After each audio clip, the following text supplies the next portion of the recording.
audio. Sorry. Thank you, Mac285. I was muted that whole time. So we're gonna hop right into it with the first topic, which is them folks say Trump's terrorists are destroying them. And thank y'all for tuning in to season 5, episode 16, part 3 of the Frontline Black News. I had just went over the whole description and I didn't even get to hear it. But we're gonna hop right into it. Them folks say Trump's terrorists are destroying them. I played this last night or something similar, but this was hilarious. They are really losing their minds. What the dope is doing. So cute. This is cute. There's the cute. There's the cute. Hold on, I lost the cute.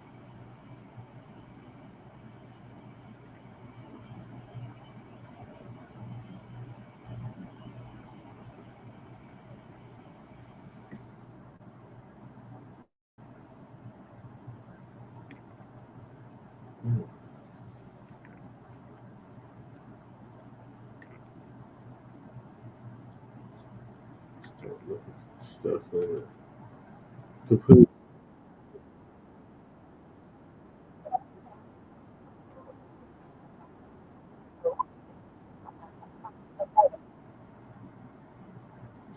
This is damn cute. I have a whole queue set up and I can't find it.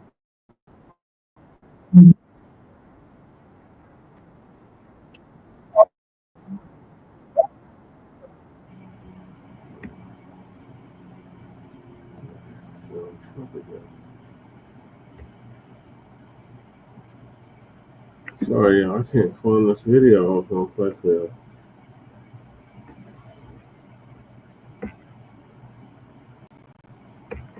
It's my sister. I was just watching the video, so it's like, where the hell is it at? Talk to people real quick. You might just go to your history. I'm trying. Family, technical difficulties. Jesse fell asleep, woke up from the nap, and I get right to it.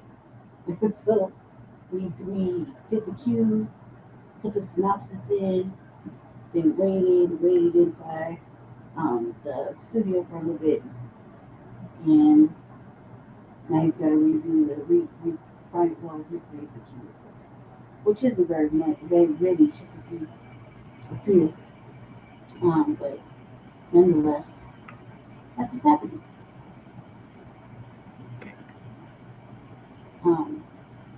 We got a pretty good little show. That was Uncle Phil. It is, but I lost the cue I had set up.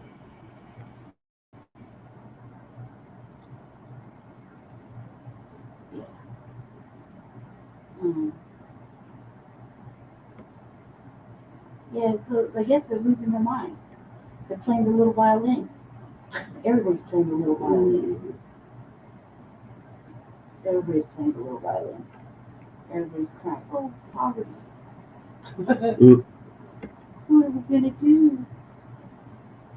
Remember these damn tariffs. We can't keep our businesses open. Oh my God. Help. Yeah, the sky is falling. The sky's falling for the Mayonnaiseville of the United States. Yeah. We're okay with that. We kind of knew that the two-party system and everybody within that was going to come crumbling down. Yeah, we've been calling it for 5 years. Yeah. Okay. I think I found it. What's up, group? Yeah, Salute, we're bro. here. We just give 1 or 2 little seconds.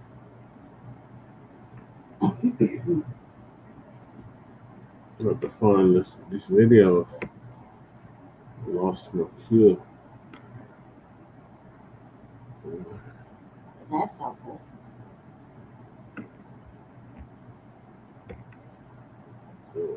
So Uncle Phil's gonna give us an update on that.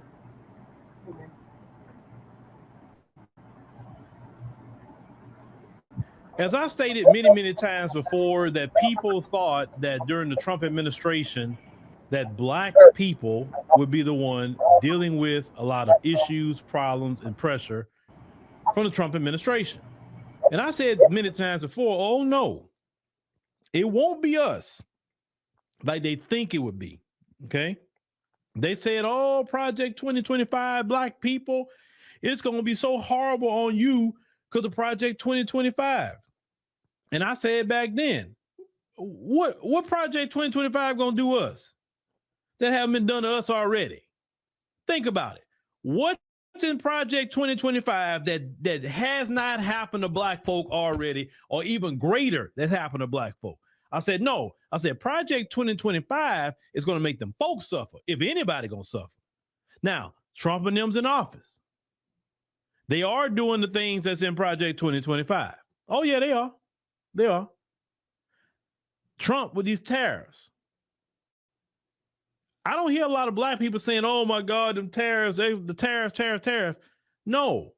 The ones who are suffering the tariffs to the point that it's breaking them is the folks.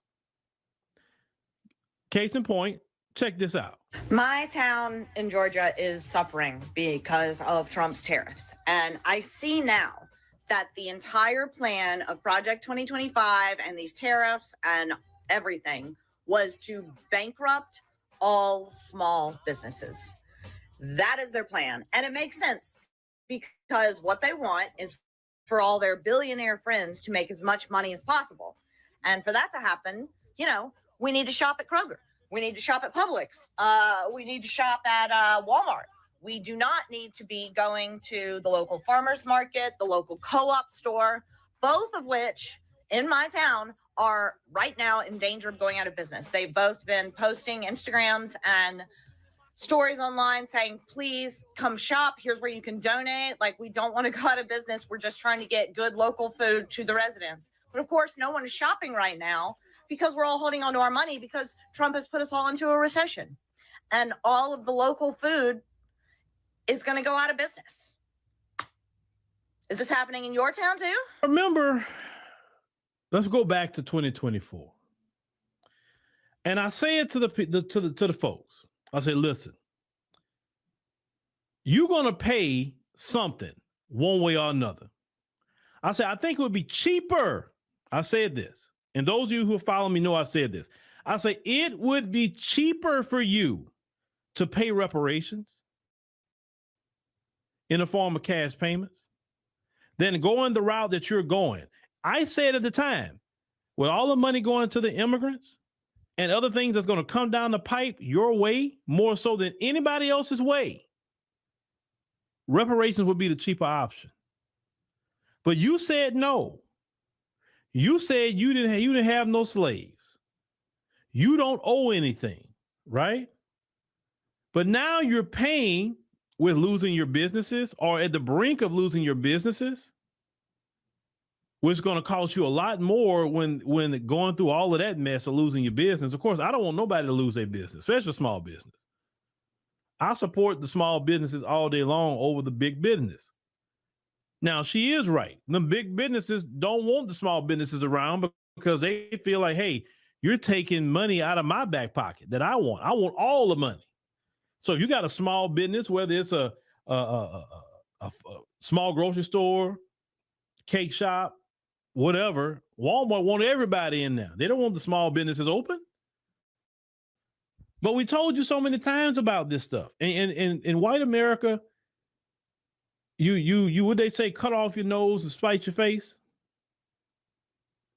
Black people told you so many times, hey, just support us getting these reparations and we'll make sure that certain things won't happen. Listen, if the Democrat Party too, because that's part of white America, if the Democrat Party would have done reparations in California, and then Kamala would got on code with that, y'all wouldn't be dealing with this right now.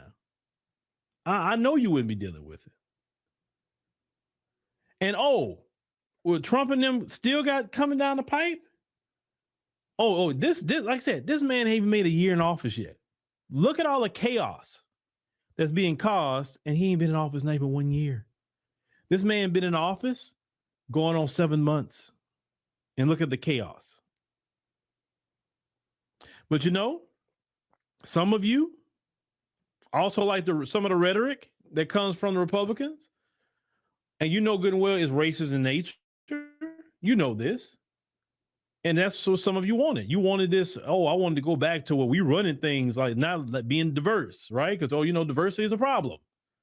And when they say diversity, they mean black folk. Having black people in positions is a problem.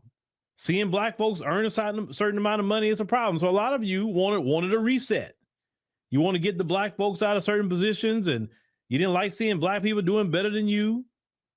And now you got what you're looking for. Because let's call it what it is. Some of y'all voted for Trump on some racism. Let's just keep it 100. And for those who did vote for him on that, racism don't pay a bill, bro. You can't pay your light bill with racism. You can't pay your car note with racism. You need money. Now, unless you're making money off of racism, that's one thing. But if you're not, and you're just average everyday person, they got to go to work. So what I'm saying is not making things right with FBAs causes these problems. And that's really been y'all problem from day one. If y'all would have just listened to Martin Luther King, y'all always talking about Dr. King. If y'all would have listened to Martin Luther King when he was talking to y'all about breaking bread with us, it wouldn't probably been as expensive as would be now. Understand? When Dr. King talked about everybody else was getting something but black folk. And when Dr. King said we going to Washington to get our check, y'all should have gave black people their check back then. We wouldn't be having these problems right now. But because you want to stand in your anti-black racism business, you want to be stubborn, the price tag is getting higher and higher and higher with reparations.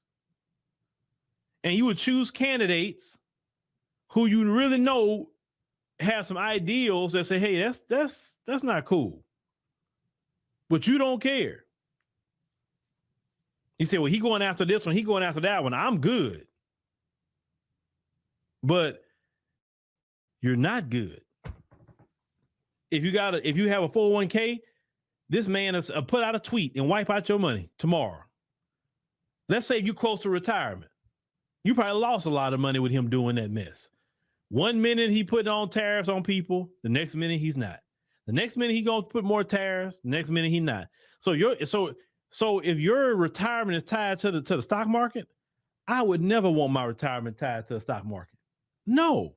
Trump showed me that you do not have your money tied to a stock market, not retirement. Now you just wanted some regular investments, that's your business.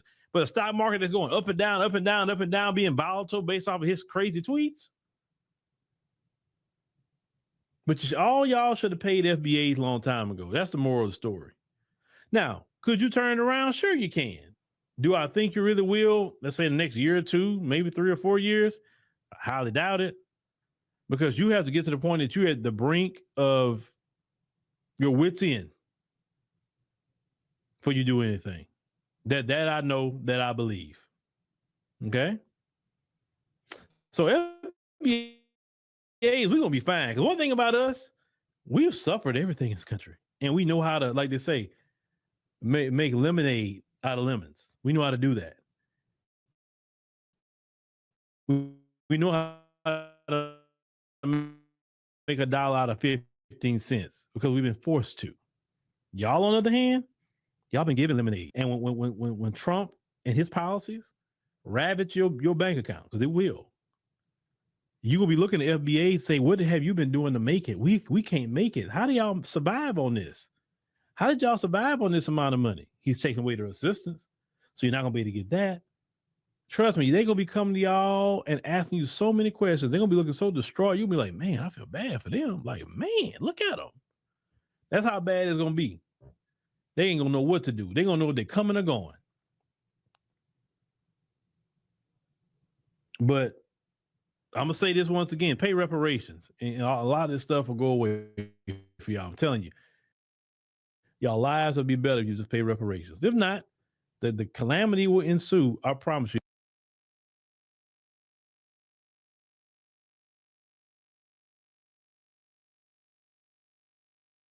I promise you that as well, Uncle Phil. I don't know how The calamity will ensue.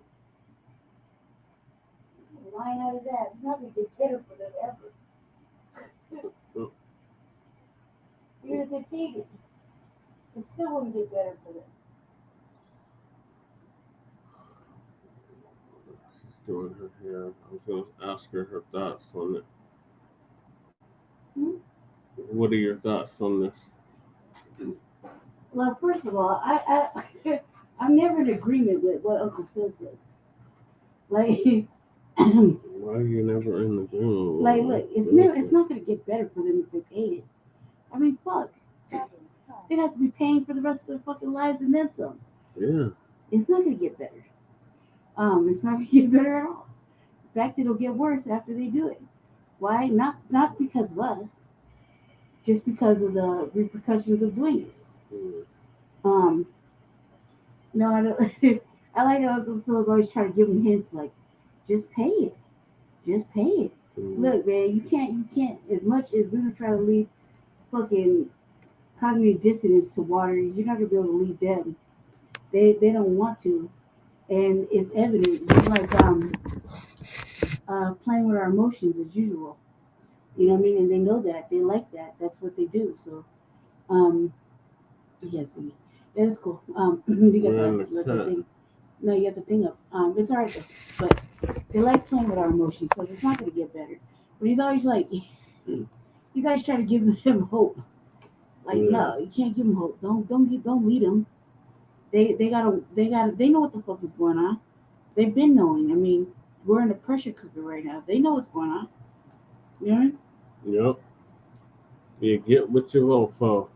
And this is what you voted for, so I ain't got no pity for you. So moving along, Essence Festing. How Tethers killed Essence Fest. A Rant by Professor Blacc. Shout out to Professor Blacc.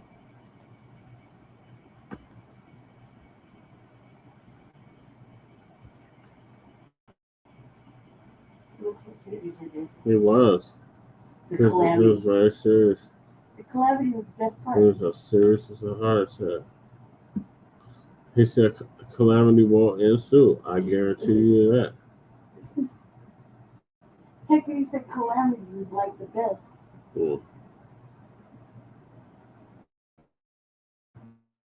Take place in Atlanta. Look, there have historically been some good things about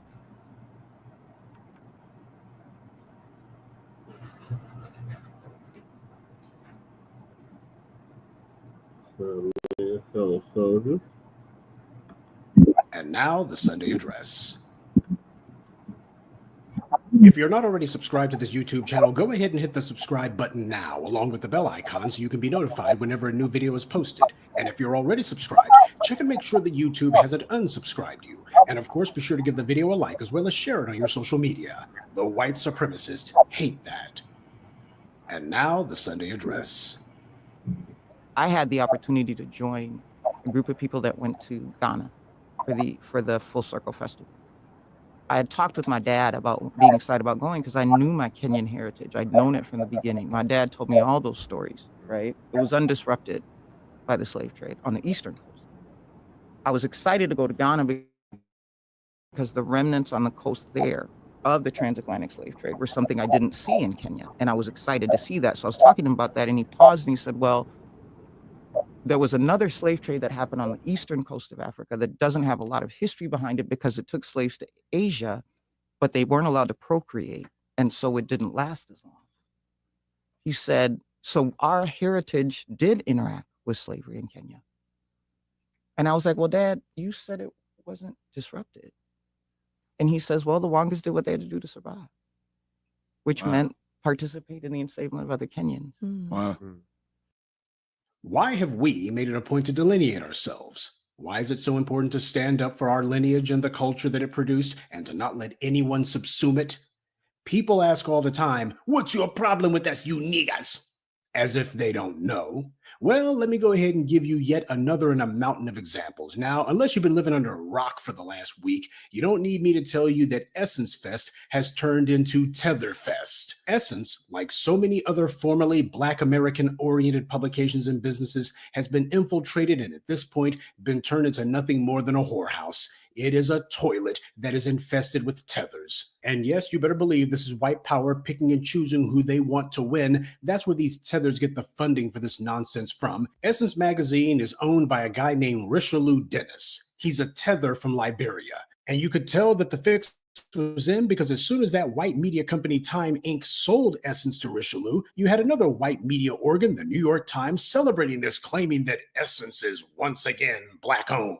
The white media knew exactly what was going on, but the whole thing was to get you excited about it. Oh, it's Black owned again. No, when a tether gets their hands on something, it's Black in name only. The reality happens to be it takes more than melanin to be Black. Essence was already going down the toilet, but as soon as he got his grimy hands on it, that was a wrap. His first move, of course, was to bring in as many other tethers as he could, including a Kenyan woman named Caroline Wanga. Now, this woman had been Target's DEI coordinator before this, and she's been real quiet about that ever since Black activists began boycotting Target for abandoning their own DEI initiatives, which they were never sincere about, and even if they were, the only thing it was a jobs program for people like Caroline Wanga.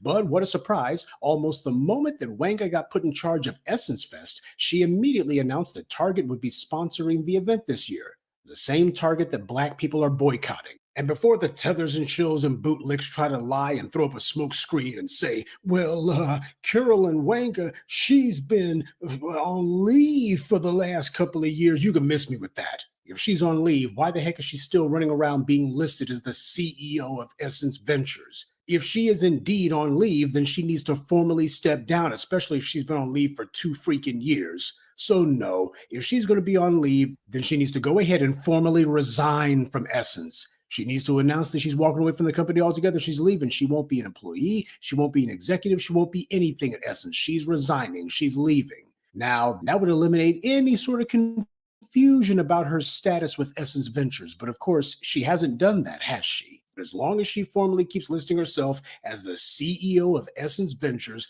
as long as she allows people to call her that like Byron Allen's the Griot, then yeah, she's in charge, and that means this mess falls on her. If there's one thing that tethers and their apologists like to do, is to speak with a forked tongue and try to have everything both ways. Well, it shows you that she's trying to get in good with her former employers, and from the looks of things, she'll be able to go back to Target sooner than even she thought she would. Essence Fest had an honorable reputation given to it by the fact that it is basically one of the largest, if not the largest, convention that takes place in the United States on a regular basis. And I think that there's a certain righteousness to the fact that Essence Fest doesn't take place in Atlanta. Look, there have historically been some good things about Atlanta, but let's be honest, there's been a lot of things wrong with the place too. It's basically become the Black LGBT capital of the world. And while I'm not going to dwell on the politics of that, the reality happens to be the foundational Black American culture is not the culture of the San Francisco bathhouse. That's why it makes a hell of a lot more sense that Essence Fest would be centered in New Orleans. Now, down there deep in the heart of the South, that old rich Black soil that gave rise to so much of our culture. The things that we do in life imbue the places that we go with a certain energy. That's why whenever you go to certain places, step into certain houses, or even certain rooms inside of a house, you can feel something. Well, the same thing happens to go to places like New Orleans. There's simply no substitute for that kind of energy. It attracts things and pulls things into it. And as a result, it actually imbues these things with life and vitality and vibrancy. And that's the reason why there's a righteousness to the fact that it takes place there in New Orleans of all places. But of course, wherever you got flowers, you also got some flies too. The tethers in charge of Essence basically took this year as their coming out party to show their behinds. I think it's largely because of the pressure that's being put on them by the fact that we're delineating. As far as they're concerned, they don't have that much to lose by going ahead and showing their hand. I guess they figured it was only a matter of time. But what they did was to basically shoot themselves in both feet, and they showed exactly what it is the tethers have been doing in Africa, all of the bait and switch garbage that they were doing, all of the promises and the insults that they were creating around. This is the reason why Africa could never unite. Tether culture, unfortunately, is the dominant culture there. It's not the only thing in Africa and the Caribbean, But unfortunately, it's the dominant culture, and we do ourselves no favors by lying about that reality. The organizers of Essence made it clear that the entire reason that they bought Essence was to use it as a way to promote Tethers in the US and abroad, and that they would marginalize us in the process. That was the plan. They know that the people who go to Essence Fest are foundational Black Americans, and to these scumbags, that's the beauty of their little scheme. They were thinking that they were going to get us to fund our own marginalization. That was the point, to try to get us to fuel a machine that was going to try to destroy us. They would promote foreign customs and even hostile ones over us at an event that foundational Black Americans created and whose purpose is to honor and magnify our culture. I won't bore you with the stories about how people went to booths and events within Essence Fest only to find out that they were canceled, or to have someone tell them on the spot that there were now additional fees to get into spaces that never had additional fees before. In other words, now that the Tethers have bought it, Essence Fest has become just another Nigerian scam. This is the entire reason why the Tethers have never been able to build anything like Essence Fest on their own. They don't do business. Everything is a scam. Everything's a swindle. Everything's a lie. When your culture has a broken loyalty system, that's what happens. Naturally, a lot of people have been very angry with Essence Fest, and they're starting to put the blame where it belongs. What that means is the message has been reaching the people.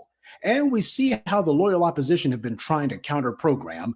The LGBT advocacy website The Grio, which is owned by Byron Allen, tried to put a pretty face on this fiasco and the rumors that Caroline Wanga may be on her way out now by printing some veiled threats that she posted where she called the criticism that she's been rightly receiving, quote, sensationalized slander without proof, lies without legal defense, and character concoctions that give way to conviction and correction. To a mental midget like Caroline Wanga, she may think that that kind of faux flowery prose sounds sophisticated, but in reality, it sounds like pure tether babble.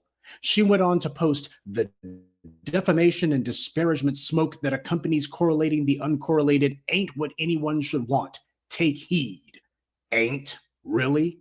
The message here is as obvious as it is feeble. Slander, lies without legal defense, character concoctions, and of course, defamation. She's trying to push all the buttons. She's clearly worried. The only reason white power puts Tethers like Wanga on the payroll is if they can demonstrate that they have the ability to lead foundational Black Americans around by the nose. That's why all these Tethers go undercover. They don't sit there and say loud and proud what they are unless there's a particular quote unquote achievement that they think that they can wave under the nose of the next white paymaster. But ultimately, they know that the less they have in common with us, the more likely we are to reject them, which is why they always try to cosplay as being us. Whenever they talk about our history, they have the nerve to say we and us and our. I don't have any slavery collaborators in my family tree, talking about a history and a culture they had nothing to do with. When we expose them, they become damaged goods to white power because none of us will follow them. White power doesn't need a tool that's broken, so they get discarded. That's what she's worried about. Will the white employers that she worked for and hopes to go back to see that she's radioactive now? That's the reason why she's posting these veiled legal threats. All right then, Tether, let me give you something to take heed of. First of all, it's not slander if it's true. Just because you don't like people pointing out your lineage and your own personal family history, that ain't slander. If your reputation has taken a hit, it's your own dirty actions that did it. Secondly, things like defamation are notoriously hard to prove in court. Basically, you have to get proof that the person you're accusing of defaming you lied. No one who's calling you out has been a liar. And you also have to prove that they did it intentionally, specifically for the sake of hurting your reputation with things that they knew not to be true. And finally, you have to prove damages. Many a person with more brass than brains has run off to court thinking that because someone hurt their fees, that constitutes defamation, only to have a lawyer or a court later tell them that it doesn't, and that they didn't have an actual case to begin with. Sure, you can find a lawyer who will represent you in a weak case because lawyers always need cash, and if you're dumb enough to pursue a suit like that, they'll take your money. But even they know the odds are in the single digits that you'll actually win, unless you have damning proof, which you don't. Also, part of civil litigation involves something called discovery. Discovery is where both sides are allowed to gather information on the other, including records and documents for the sake of clarifying their cases. So when you sue someone, even though they're the defendant, they have the ability to access your personal records. That's a double-edged sword. Not to mention you open yourself up to the possibility of countersuits, which means even more aggressive discovery could take place. What kind of communications has Wanga had with her white employers in the past? Why did a former employee of Target decide to make Target the sponsor of Essence Fest when she knew full well that it was those very same Black people who were protesting Target? Did the $1.4 trillion in FBA spending power have anything to do with that decision? What kind of assurances did she make to them? Nobody knows right now, but were there a civil suit, it would be possible to find out. She talks about smoke. She needs to be careful because where there's smoke, there's also fire too. She potentially has far more to lose if her own emails and personal correspondence proves that she was white power's inside woman the whole time. She's not concerned about defamation. She's concerned that her ability to be useful to white power is finished. Tethers need us to survive. Unless they can remain connected to us, unless they can cling on to us, they're done. The griot tried to downplay the firestorm as being merely a thorny few days online of backlash against this year's festival. As many who attended reported having a wonderful experience, there are still quite a few raising questions around the brand's current leadership as it continues to evolve with the times. The only people who said that they had a wonderful time at Essence Fest this year was Caroline Wanga and the rest of those tethers.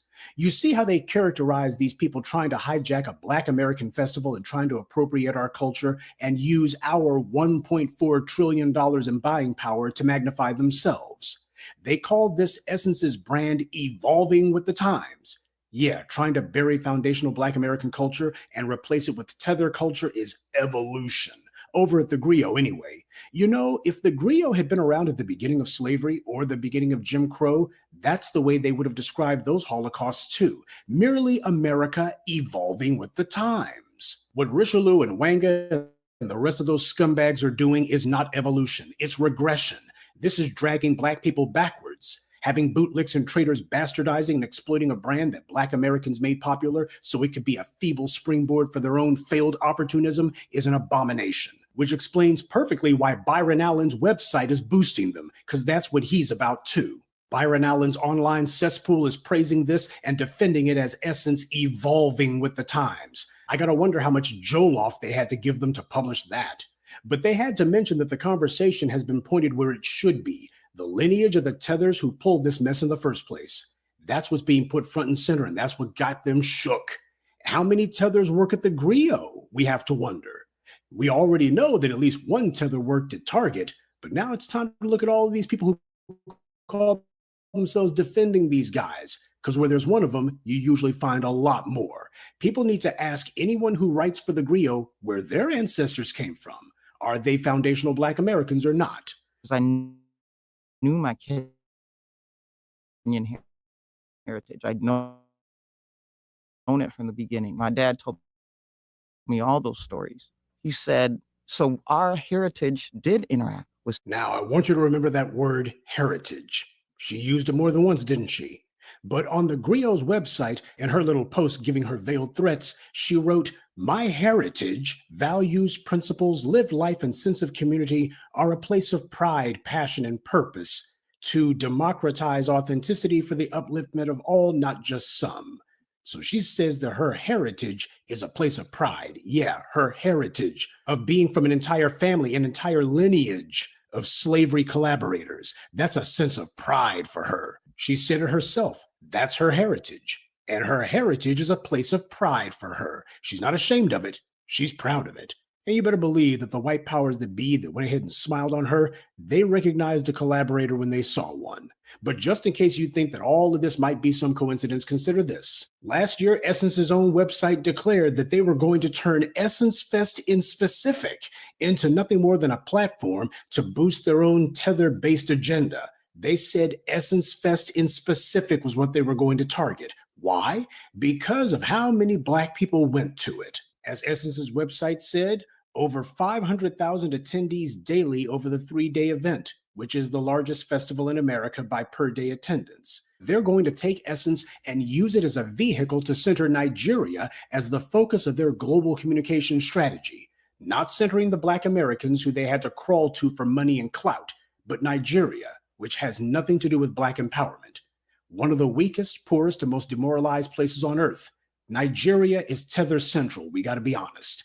And it's a joke to say that Nigeria is going to be the center of the global Black world. Nigerians are fleeing Nigeria at a supersonic rate. They even have a word for it, Japa.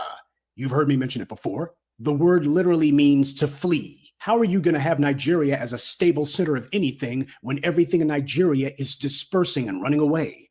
This is the problem we've always had when immigrants are sent into the Black community and then try to use our money to fund their own opportunistic schemes. That's what this is. This Richelieu character is trying to do what BET and TV1 and these other bootlick operations for the white media did. Gather a Black audience and then immediately pimp those Black people to white corporations. We saw it with BET, then TV1 came along and they lied through their teeth and said that they were different. But no sooner than they gained a Black following than they did the exact same thing. This Richelieu clown doesn't have $1.4 trillion of anything, and yet he talks as if he does, when what he means is that we, foundational Black Americans, have over $1.4 trillion in buying power. If this guy wants to try to sit here and act like he's some sort of big shot, tell him to have the Liberians fund any of these ventures. Tell him that he's going to go ahead and pimp the Liberians to these white corporations. Let's see how much buying power they've got. He wants white venture capitalists and white investors to think that he's the head tether in charge and that he can lead FBAs around by the nose and get us to give our money to them. This is how the Tethers try to get in good with white power, by assuring massa that they can keep us under control. They thought that because they don't stand up for themselves that we wouldn't either. They thought that Black Americans are just so eager to go to a party that they could spit in our faces, and so long as there's some music and jollof rice, we'd still show up. Well, they thought wrong. Essence Fest attendance was way down, and the creeps behind it have been scrambling for cover ever since. They didn't give birth to anything new. In fact, they killed the golden goose. But then again, what else would you expect? These guys couldn't make anything pop off in their own lands. They were damned to fail here. It was so predictable. The same cast of incompetents who failed to stand Africa on its feet, who fled the continent without ever having built anything there, are now in the US working their magic here, with the exact same results. Failure. The reason that Nigeria was always damned to fail is because there's nowhere in Africa where they've been able to comparable to Essence Fest or any other event that we established over here. How can you make Nigeria the center of Black global thought and culture abroad when you fail to make Nigeria the center of Nigerian culture in Nigeria? I'm not trying to be messy or talk down to anyone, but we gotta be honest. The people you see trying to hijack Black American culture and institutions utterly fail to build their own at home. They suffer from deep-seated insecurity, and there's a reason for that. They couldn't build their own institutions, so they're trying to bogart someone else's, and they think that they can keep it alive, or at least on life support, while they drain the blood from it like a parasite. Culture and traditions don't work like that. The only people who are trying to defend this fiasco are the Tethers, the dead-enders of Pan-Africanism, and of course the intersectionalists who hate anything foundational Black American, or even Black for that matter. These are people who obsess over interracial sexual access. That's their entire reason for existing. That's what intersectional means. That's the reason why everybody who talks that intersectional crap, they hate anything having to do with Black. And as far as they're concerned, the bastardizing of Essence Fest and the erasure of foundational Black American culture, that's a great thing. It's a model for how all Black American culture can be dissolved and disintegrated so that we can just be people. Because in their minds, if they can deracialize themselves, they think they're going to run up to every non-Black person and try to find a way to finesse some sexual access under the claim that, oh, we're all just people, aren't we? These are the only ones who are applauding this nonsense. Tethers have no loyalty to any country, certainly not to Africa, because they fled from it. So when you hear these backstabbing bootlicks talking about centering Nigeria, they're actually talking about themselves. That's what they really mean. They're not about to do anything to build up Nigeria because they never did. This is just a clumsy front for them to talk about some half-brained consulting business, which is the main scam and hustle that a lot of these creeps like to do. That's why Caroline Wanga didn't start her own institution. She decided she would be a DEI employee for Target, and we all see how much good she did for them. They know so much about Nigeria, and they love Nigeria so much that they left Nigeria. Let's be bluntly honest here. Things like Essence Fest are uniquely foundational Black American culture because only our culture could have produced it. That's not a brag, it's a fact. You look around the world, please show me where you've seen anything like it. Yes, every culture around the world has a party, but so what? The question is, do they actually have a celebration that transcends people just getting together and dancing. Because if it's not actually about culture, if it doesn't have the pulse, if it isn't something deeper than people just having a good time, then all you wind up with is people standing around dancing awkwardly to Afro beats. Culture vultures and cultural appropriators are always trying to claim that whatever we make, it wasn't really for us. They're constantly trying this pathetic revisionism of anything that we do, and that's all part of anti-Black racism. They have to do it as a way to try to legitimize the scam that they're trying to pull. So when we make a form of music, they immediately lie and claim that some white person like Rick Rubin was a pioneer of hip hop, or some other good old boy like Elvis Presley or Jerry Lee Lewis was a pioneer of rock and roll. It's all about trying to steal what we create. This is how the powers of anti-Black racism try to bestow legitimacy on their theft. And we've seen the Tethers trying the same tactics with us, falsely claiming that New Orleans food is somehow actually Caribbean or African. They were never talking like that before. Same way they lied and claimed that hip hop was Caribbean because Cool Herc came from there and that Africans had something to do with rap music, though they still can't tell you what. Same lies that these white supremacists tell, and it comes so easily to the bootlick to lie. The Tethers have no shame because the Tethers have no honor either. That's why they don't care about betraying us, because they didn't care about betraying their own people in Africa and the Caribbean either. If they knew how to build institutions and how to create vibrant traditions, then they would have started their own. Events that would have meant to the world what our events mean. So far, they haven't, and none of them ever will, because the Tethers took over African culture a long time ago. And as a result, they abandoned the very characteristic that would have given rise to a vibrant, self-respecting culture: pride. The Africans have been conditioned by the Tethers to not like what they see when they look in the mirror. It's been this way for over a century, and that becomes worse when you deal with a Tether. Tethers know that they're cowards and that they fled, and they also know that's what we see when we look at them too.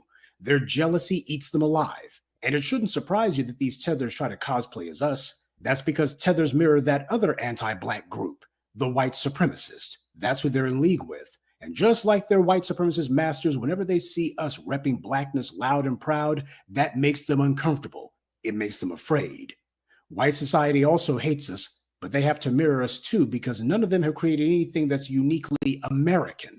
We have, because we have to, because we are a people whose origins are rooted here, in this soil.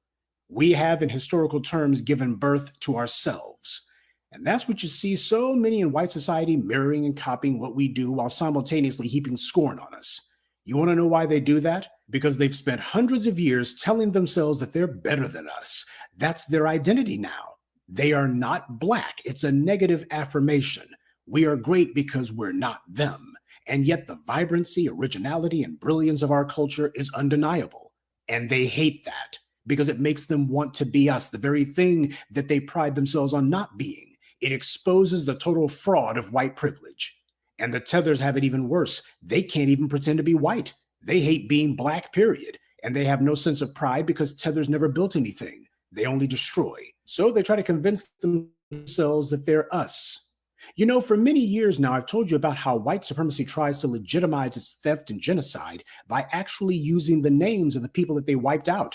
If you take a look at the United States, you see a number of places with names like Mississippi, Illinois, Manhattan. These are the names of the Native American tribes that these white supremacists wiped out. And as a result, they think that they legitimize themselves by taking on those names. I told you about Tammany Hall. Tammany Hall named after a Native American chieftain, but it got a bunch of white guys running around claiming that they're taking on the culture of the very people that they wiped out, who they swindled and ran off their own land. And the ones that they didn't run off, they killed them where they stood. And today you have a whole lot of these descendants of these colonizers who claim to be the very people that they wiped out, these $5 Indians. Well, we got a bunch of $5 FBAs running around too, these Tethers who are trying to find new and inventive ways to cosplay as us, as a means to legitimize what they're doing. And for them to be formally declaring that they're now going to try to use Essence as a platform to center the failed state they come from, that's an admission on their part that their culture is all but dead. And don't give me any crap about jollof rice. This isn't about food. This is about influence.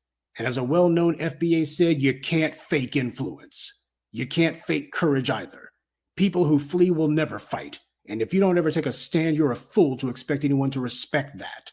There's a reason the Tethers had to come here. We actually build. We actually fight. We take what little we have and we make it hot. How can you have an entire country of over 225 million people, an entire continent of nearly 1 billion people, and everyone's broke, everyone's miserable, nobody's building, everyone's trying to flee?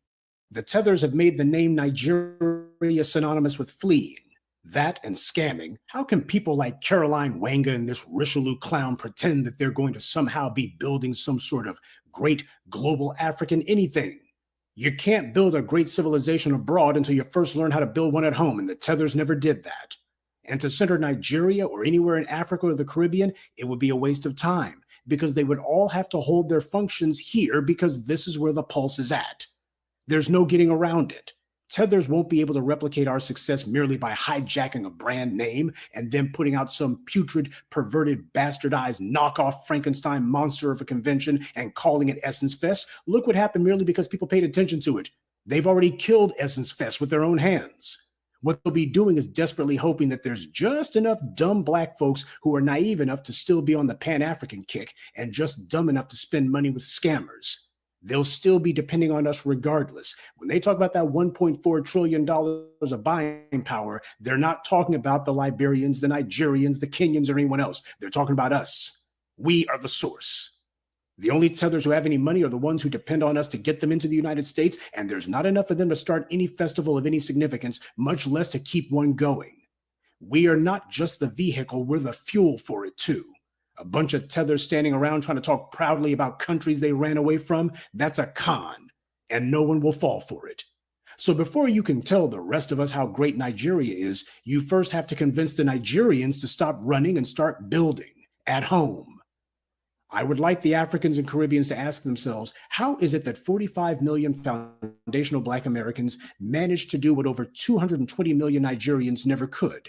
With over 5 times our population, one would think they'd have dozens of festivals and events far larger than Essence Fest. They're in Africa, so you would assume that it's only natural that whatever cultural events they start would spread to other African nations, and those people would in turn gravitate to Nigeria the same way that these Tethers have gravitated to New Orleans. But Africa has failed to do this. People can feel the enthusiasm we have for what we make because it's genuine, it's real. It comes from a place of love and honesty, not from a place of connivance and opportunism. Tethers will never do what we've done because they see the world the same way white supremacy does, through the eyes of lies and scheming. White power has also tried to hijack what we created too, and they've got far more resources than the Nigerians and the other Tethers. And you know what happened? When we walked away, those little things they thought they had stolen withered and died. Without us, all the Tethers will have is a name, but it won't have the spirit. And what do you call something that doesn't have a soul? You call it a zombie, the walking dead. That's what Essence is now. It died many years ago, though it hadn't necessarily keeled over yet. But now everyone sees it's just a corpse, shuffling its way into New Orleans once a year, trying to convince the few people silly enough to show up that the corpse is still alive. But it stinks, and it's ugly, and people have gotten to the point that they can't ignore the stench any longer, and they can't pretend not to notice the maggots and rotted flesh, and you got the Tethers trying to convince people that the maggots are actually jollof rice. The Africans and Caribbean Tethers are making themselves out to be culture vultures, and this is their coming out party. These pathetic attempts to bastardize our culture and try to take platforms based on our culture and fueled by our economic dynamism and turn them into vehicles for Tethers to promote themselves, we cannot allow that, and those involved and responsible have to be held accountable for it. Okay, so the Tethers have shown us what they'll attempt to do. How can we strengthen and bolster our gatekeeping? Well, here's an idea. The events and things that we create have to be delineated as well. That means that term, FBA, Freedman, it's going to have to be on those things that are created so that everybody understands this is what it's about. Part of the problem we have is that people aren't clearly identifying what is from our culture and doing it loud and proud. This gives the Tethers plenty of room to hide. Labeling is what's required here. That's the way to mark one's territory. If people stop being bashful about clearly saying who is behind this or that event, it would be a great way to keep the Tethers out. People need to know the lineage of the people behind the events and functions that they attend. People need to be asking that question too. Is this an FBA event? Ask it. If people don't know what that means, then you tell them. And if they answer proudly, yeah, this is an FBA event, this is an event from people who are of our lineage, then okay. But of course, Tethers and other infiltrators' emphasis on the traitor part will always be offended whenever you ask that question. They'll be saying, you're being divisive. Or they'll tell you, we will get back to you, niggas. We have to get back to you later. We can't tell you if this is FBA. We get back to you later, you niggas. Cultural appropriation is a form of racial warfare. It's meant to dilute, to weaken, and ultimately to eliminate the practices of the target group. As for our ethnic group, it would be good to have or develop branding as a way to protect ourselves. Remember what I told you about institutions? I know I haven't mentioned it in a while, but Professor Blacc Truth's definition of an institution is a group of people who gather resources for the sake of protecting a particular idea or ideal. That's an institution. Institutions are not buildings. That's simply the place where the institution does its business. Be it a university or a bank or a church, same thing applies. It is the people and the ideas or ideals that they are working to protect and promote. That's the institution. And an institution must be defended, not just the building, but the ideas and the ideals that they claim to stand for. That becomes a lot easier when you don't have co-opted publications like Essence that stopped being about Black people in any meaningful way a long time ago running around. People didn't really want to be there. They were just going through the motions. And now they're sick of it. But what we need is about more than just having events that are our own. We also need the people behind those events to know why these events truly matter. That's how you keep a culture vibrant. That's how you keep a culture alive. That's how you make it where the culture becomes part of the people. The Tethers can't outdo us because everything they touch instantly gets turned into a scam. And Essence Fest has got these Tethers shook. You can tell that these guys, the cope is on 1,000. Now, I'm not going to be shouting anybody out, but there was one Tether that I saw, and this clown was saying, whatever Nigerians touch, we take over. He was bragging about that Essence Fest is an example of Nigerians taking over. These people are fleeing Nigeria by the millions. It's the second largest mass migration on the planet. Taking over? What are Nigerians or even Africans in general taking over? They have to get on rafts and sneak into somebody else's country. And when they get there, you got a lot of them who are either scamming or at best they got some little street vendor hustles. That's not taking over. The only places that you've been able to see the Tethers get anywhere is when they come to places that foundational Black Americans have made safe for Blackness. And here they are saying, me, I want to be let into a university. I will do anything you want. I will be your DEI coordinator. I'll do anything for you, massa. That's what they do. The Tethers can't take over because they have no creativity. They have no ideas, no work ethic, and no soul. They are a melanated reflection of the white supremacists who they partnered with. The reason they failed to make anything like Essence Fest on their own in Africa is because the Tethers destroy everything they touch. They certainly did a number on Africa and the Caribbean, haven't they? And for any of these Tethers and foreign flag folks running around, I'm pointing this one straight at you. All that you Tethers have is what we made possible for you to have. What few governmental or corporate jobs you think you got is solely due to us. You have people who sit in foreign countries, sitting in houses they didn't build, with jobs they did nothing to create or earn, driving cars that no African had a hand in building or selling to you, using computers you didn't create, and then have the nerve to talk about taking over. This is the kind of magical thinking that the Tether has to engage in. They put cowardice on the same scale as courage. The Tether is the original traitor. They were the ones who have always thrown Africa's gates wide open to every invader who's ever come along. They were also the very first ones to flee at the first sign of a fight, too. They have no principles, which is why they thought nothing of selling out their own people in Africa and then taking that same backstabbing mentality everywhere else they've gone. And they have the nerve to be proud of this treasonous behavior. To them, being the rat scumbags of the world is a come-up. This fiasco about Essence Fest is literally the only thing close to a win that these Tethers have had. They can't actually call it a victory for themselves. They've gotten nothing out of it. But what they claim is that because there have been foundational Black Americans calling this out for how foul it is, to them, that's a win. You take a look at Liberia, take a look at Kenya, take a look at Nigeria. Who the hell is taking over there? I'll tell you who. It's the Indians, and it's the North Koreans, and the South Koreans, and the Chinese, and the Europeans, and some white Americans too. That's who's taking over. All of those colonizers, they're still in the same place that they were during colonization, and they're still living on the fat of the land while the people are living in shanties. This 50 plus years after so-called independence. These same colonial masters are freely dumping oil in the Nigerian drinking water and not giving a damn. That's who's taking over. Nigerians certainly aren't taking over the oil industry. Instead, they're fleeing. Joppa Joppa. You sound kind of stupid saying that you take over things when you haven't even taken over your own country.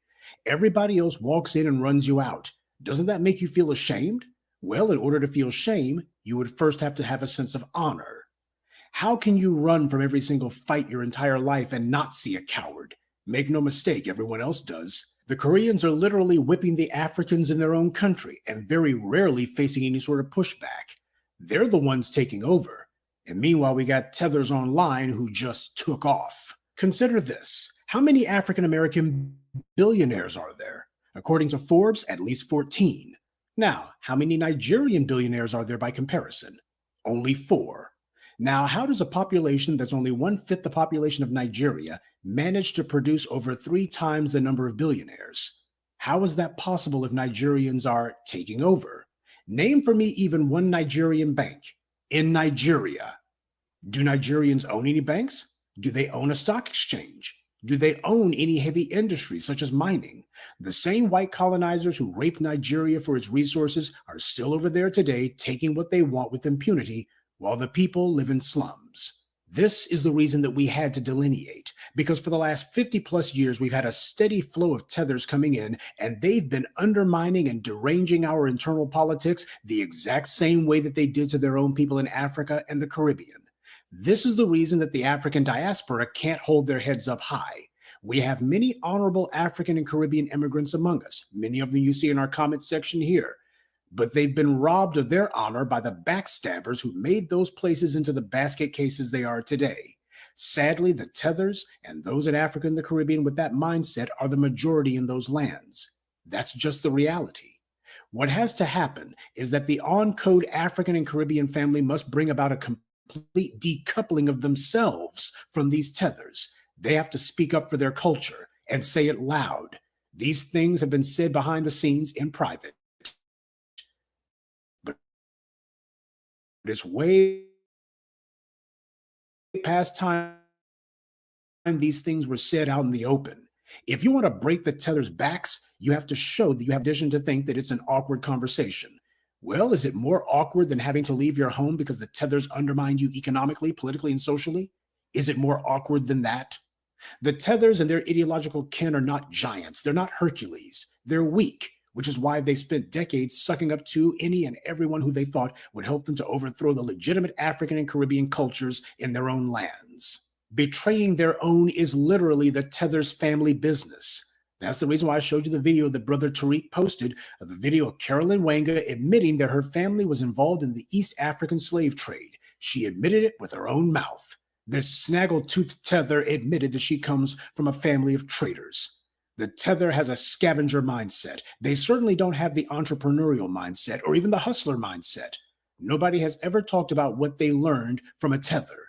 Now, these African countries should have been finding out who the collaborators were in their midst, the ones who took part in the greatest crime in human history, the crime that opened the door wide for colonialism and then act appropriately. Some silly Negroes actually ask why the Africans did nothing to get their people back when they got snatched up in the slave trade. These people didn't do anything to punish the turncoats in their own lands. What the hell makes you think they're going to be trying to help anybody else? And they know what they did. The people who collaborated with the East African and West African slave trades, they know who they are. And their people know it too.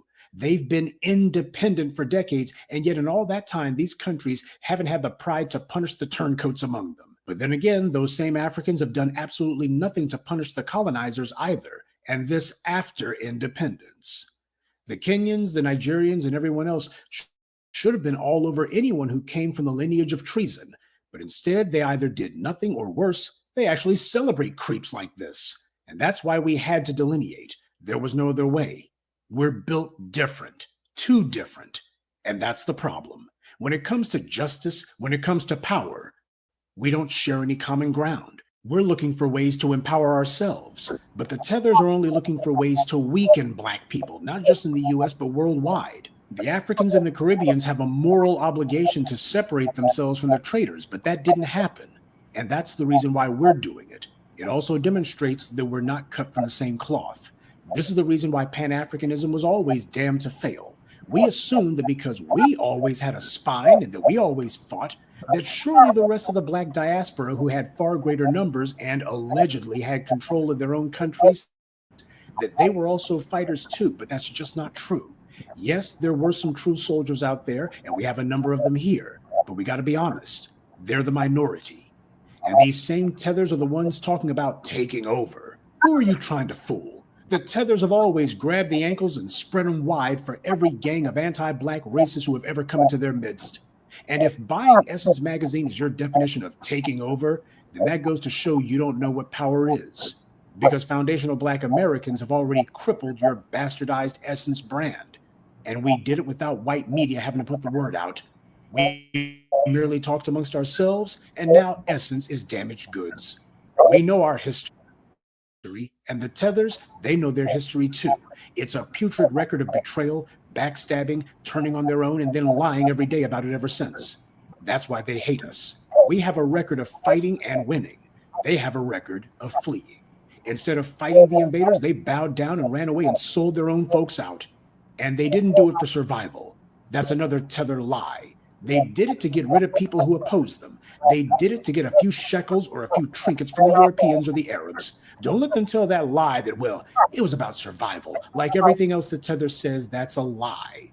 It was about them trying to have a come up at someone else's expense. That's the one thing that's constant about the Tether. So you want to know why they bring a mentality of dirtbag behavior with them? This is the reason why. It's the family business for them. Remember when I told you that there's no substitute for the cultural and moral legitimacy that we represent? That's why white power had to acquire Essence and then front load it with Tethers and bootlicks in the hopes that people would ignore who and what these people are and think that they are us. They hoped that nobody would ever ask any questions, but of course, the Tethers being who and what they are, eventually they always screw it up because that's what they do. If the Africans want to center Nigeria, then let them do it over there. This is not Nigeria, and it's not Liberia or Kenya either. And that's fine, so long as all of us have mutual respect. But the Tethers don't respect anything, not even themselves. They want Essence, they can have it. The Black media told you for nearly 20 years that Essence and those other publications have become whorehouses to anti-Black racism a long time ago. They push gender warring, so-called alternative lifestyles, and now they're revealing that they've always been a den of Tethers. I'm glad that people are recognizing this fact and calling it out. It means the message of the Black media is resonating. People are starting to understand that lineage matters. When they see janky stuff happening, they're starting to ask questions about who's behind it. And you notice that that was the very first question that was asked. Sure, Byron Allen's little online rags can try to pretend as if, oh, this is a small thing. Yeah, that's what they always do right before they hit the alarms and say, all right, then we got to find a way to shut these guys down. All of these Black media types are making too much mess for us. They're putting too much heat on us. You're damn right we are. And we're just getting started. The Black media is helping our people to politically mature and become savvy. Seeing a Black face isn't enough. We need to know their lineage. People's paperwork is going to get checked. Tethers are freaking out and calling this xenophobia. Again, using another word they don't know the meaning of. What's got them shook is that now enough people are finally saying what we've been saying. They're calling out the Tethers, and that means not only are there going to be damaged goods for their white paymasters, but all of this mess about, I am going to be going to this university or getting a job with this white company, and they are going to springboard me over you niggas. Oh, that little hustle is going to be running dry too. White power is who's been holding these guys up. They've been suspended in mid-air by white supremacy. But white supremacy has never liked them and certainly never respected them and didn't want them around. And as soon as white supremacy sees loudly and clearly, okay, we've gotten as much mileage out of these Tethers as we're going to get, then they too will be completely and thoroughly broken. The same way that you see all of those anti-immigrant protests and even riots in places like Britain and elsewhere, who do you think that they're angry at? Who do you think that those white supremacists over there are rioting about? They're rioting about the African immigrants who have been showing up.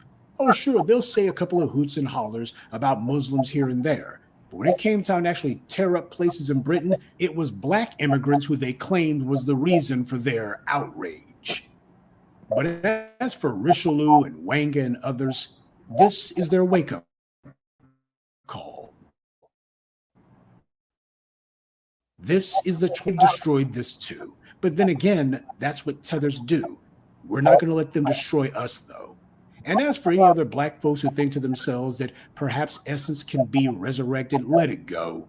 Once these things have been contaminated, it is time to throw them in the ash heap of history and be done with them. We are going to teach everybody a lesson. Without us, essence doesn't have any. Good evening, and be one. All right. Okay, I had to take over. Jesse I had to take over basically. So you're for the rest of the remainder of Frontline Black News Part 3, Season 5, Episode 16, Part 3. Jesus Christ, you're gonna have me. And well, hold on a second. What the hell is going on with this? Hold on a second. Why does he have this going on right here? It's back screen, like, jeez. Okay, let's change this around for a second. Let's change it around. I don't know why we have this. I don't like the way StreamYard has it. You know? I don't like this new setup. It's kind of fucked up. It really asked me, in my opinion. Save. Okay. And now we can get this other shit right here.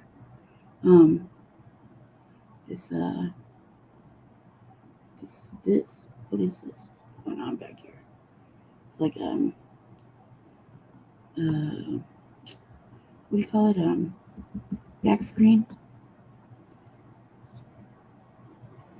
I don't even know. Okay, hopefully you can see me. Sorry, everybody. I was playing around with my hair and I was listening to Professor Black Truth. So I'm here. I was actually paying attention. Jeez. All right. Anyway, I don't like the way it's all set up. I don't even know what like all the way the bottom and everything's set up. So can't fix it. So if I'm in and out, sorry. I'll try to stay like right in the middle. All right. So I'm gonna be running it for the remaining portion. Let me get back to this. Professor Black Truth. Yeah, this is like one of the longest Sunday addresses ever that he's done in a long time. But it was more necessary. I think what the essence is that we already knew that it was Tether Fest. You know what I mean? We knew that it's been like that ever since it wasn't Essence no more. And we saw that with the Jonathan Majors thing. Even before Jonathan Majors had his thing, Essence is kind of just fell off due to ownership, whatever. But this year particularly, we could tell that FBA really had a hand in the fallout of it because, like for example, I think it was Lauryn Hill. I read an article. Lauryn Hill was performing into an empty stadium, empty arena, or that portion was empty. A lot of people performing to like basically just a handful of people, which is unlike them. You know what I mean? Usually draw big crowds. I mean, who doesn't want to see fucking Lauryn Hill? I want to see Lauryn Hill. You dig? But I don't want to see it in those conditions. I think what he said is true. First of all, like the fact that that person had a lineage or heritage to enslavers and was proud about that is like, ugh. And said it out loud. You know what I mean? It's not like something they because they don't have no shame, like Cruz said. It just shows. I think that the what do you say? To make FBA like really stand out. I forgot the word he used. To make all our events like FBA related, to make it like, branding, more branding. I think that's necessary. I think that what's necessary is that we trademark it or do something serious. Not just because those that are doing policy and things like that are gonna have to codify it and make it like a codified thing. You know what I mean? Codification. Because then they could always keep saying that we're African Americans or uh, yeah, whatever the fuck they want to call us. You know what I mean? I think that we have to let Essence go. Essence will never be like it was. There'll never be another Ebony magazine like the way it used to be. There won't be another Jet. It's had its time in the sun. This gives way though for us to create something better, different as usual. I mean, it's true what he said. We're the only ones that really create shit. We're the only ones that actually maneuver things. And it's true. It's not a lie. No one else creates stuff, and when they do, it's a bite off of what a foundational Black American has done. It's a bite off. It's them eating off the culture. It's them needing FBA to guide them, hold their hand, show them the way, and so they can eat off of it, make money, not give credit where credit's due, and then basically keep us in the keep us in like a bottom area where they just keep shitting on us. You know what I mean? And the Essence Fest with what happened, we showed them. You know what I mean? You're not gonna keep eating off of the culture. You're not gonna keep eating off the culture. You're not gonna promote your culture. I think they're better than us because they don't descend from enslaved. I say that they were too weak to be enslaved. Correct. I agree. It takes a certain kind of a lineage to know that, to fight that, to you know what I mean, and to go through it. I say that because we have generational trauma or inherited trauma within our blood, within our genetics, even currently.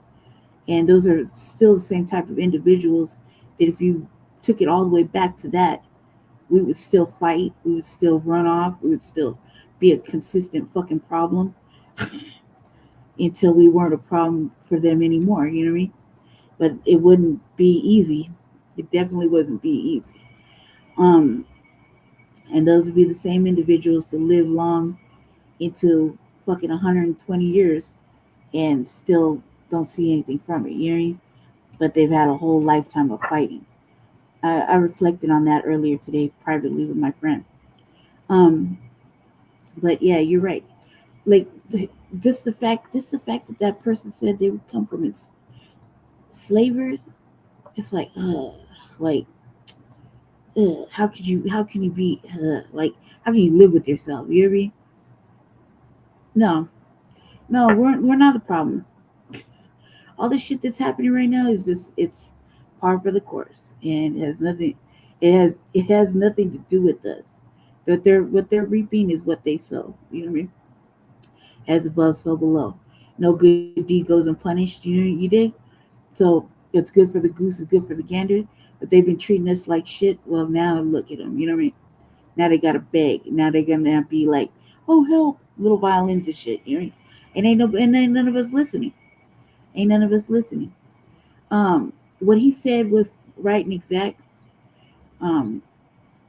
Yeah, what he said. Yeah, you're right, Crew. What he said was right and exact. We should definitely delineate. Definitely stand on certified, like Alpha said, certified FBA energy activity. That means keeping ourselves educated and in all matters and all 9 areas of human activity. Staying on code, even if we got regular jobs. This is important. It's very important. And keeping our events, fighting for our events, because look what happened. Look what happened with Juneteenth. You know what I mean? And that's an FBA event. But look at all the back talking, and oh my God, what, whatever. Look how they fucking shit on us about reparations. Look what they're doing now. You know what I mean? So we're gonna keep. We're the steady pressure cooker, y'all. I'm not like giving up. What I see happening is something grand, and I think that we're on the right pace. We're on the right pace. I was putting my hair flat. We're at the right pace. I don't think that we should go any faster or any slower. I think we should just stay steady and consistent. That's the whole thing I've learned over the last couple of years with being on code is consistency is everything. And keeping our minds fresh. Yeah, he did say that about Pan-Africanism. He said it was doomed from the beginning. I would like to say that me personally, I'm not taking it back. I've been saying Pan-Africanism lives in my heart, strong and deep like Black nationalism. What are you talking about? That's how I feel. I'm not taking it back. However, to keep with the pace of Frontline Black News, I'll just keep my thoughts to myself about that. I think that it can't work if like you said, if everybody's fleeing their country and they let fucking them being colonized over and over and over again. I don't think that that's any way. That's not empowerment. They eat off of our essence. They eat off of us. Almost all these buffer classes, including the whites, eat off of us. They do. They never give us credit for shit. And when they do, it's one here and there, far and few between. And they only are giving us credit because they want something from us. I strongly believe that. I don't believe that they're like, me, I'm pretty prejudiced. So I'm pretty much like we don't have no allies or friends. And I look at myself, I'm my own friend, you know what I mean? But I realize that because I do great things, like a lot of us, we do great things, and we see it often be jerked around and played with. Let's see what Cruz said.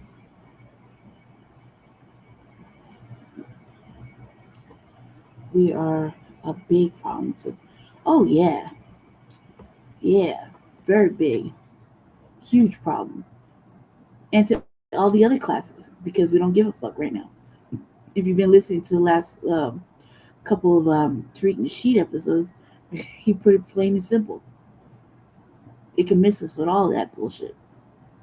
We're not holding hands. We're not caping. We're not doing any of that. We're not going outside. We're not going to save nobody. What we do and who we give money to, that's our FBA fundamental fucking American right to do because we believe in a certain cause until otherwise shown. And then we, what we do when we don't like something, we drag it until we cancel it. So, it's just, we pray that everything goes right. We always we are rarely wrong. Foundational Black Americans are rarely wrong. You know what I mean? Serious shit. We're rarely wrong. We rarely have to take back something or go back. We try to get as much information as humanly possible. We do get reactive, but so what? That's our business. You know what I mean? Nobody can tell us how to fucking be. That's why they bite off of us. That's why they try to reprogram us, reprogram the narrative, change it over to some other shit that we don't really give a fuck about. To distract us. I mean, we're staying focused. We got our strong new Black media voices that are still with us, and the ones that are spreading the message far and wide. So I'm gonna play this next one. Let me see. It's another Professor Black Truth.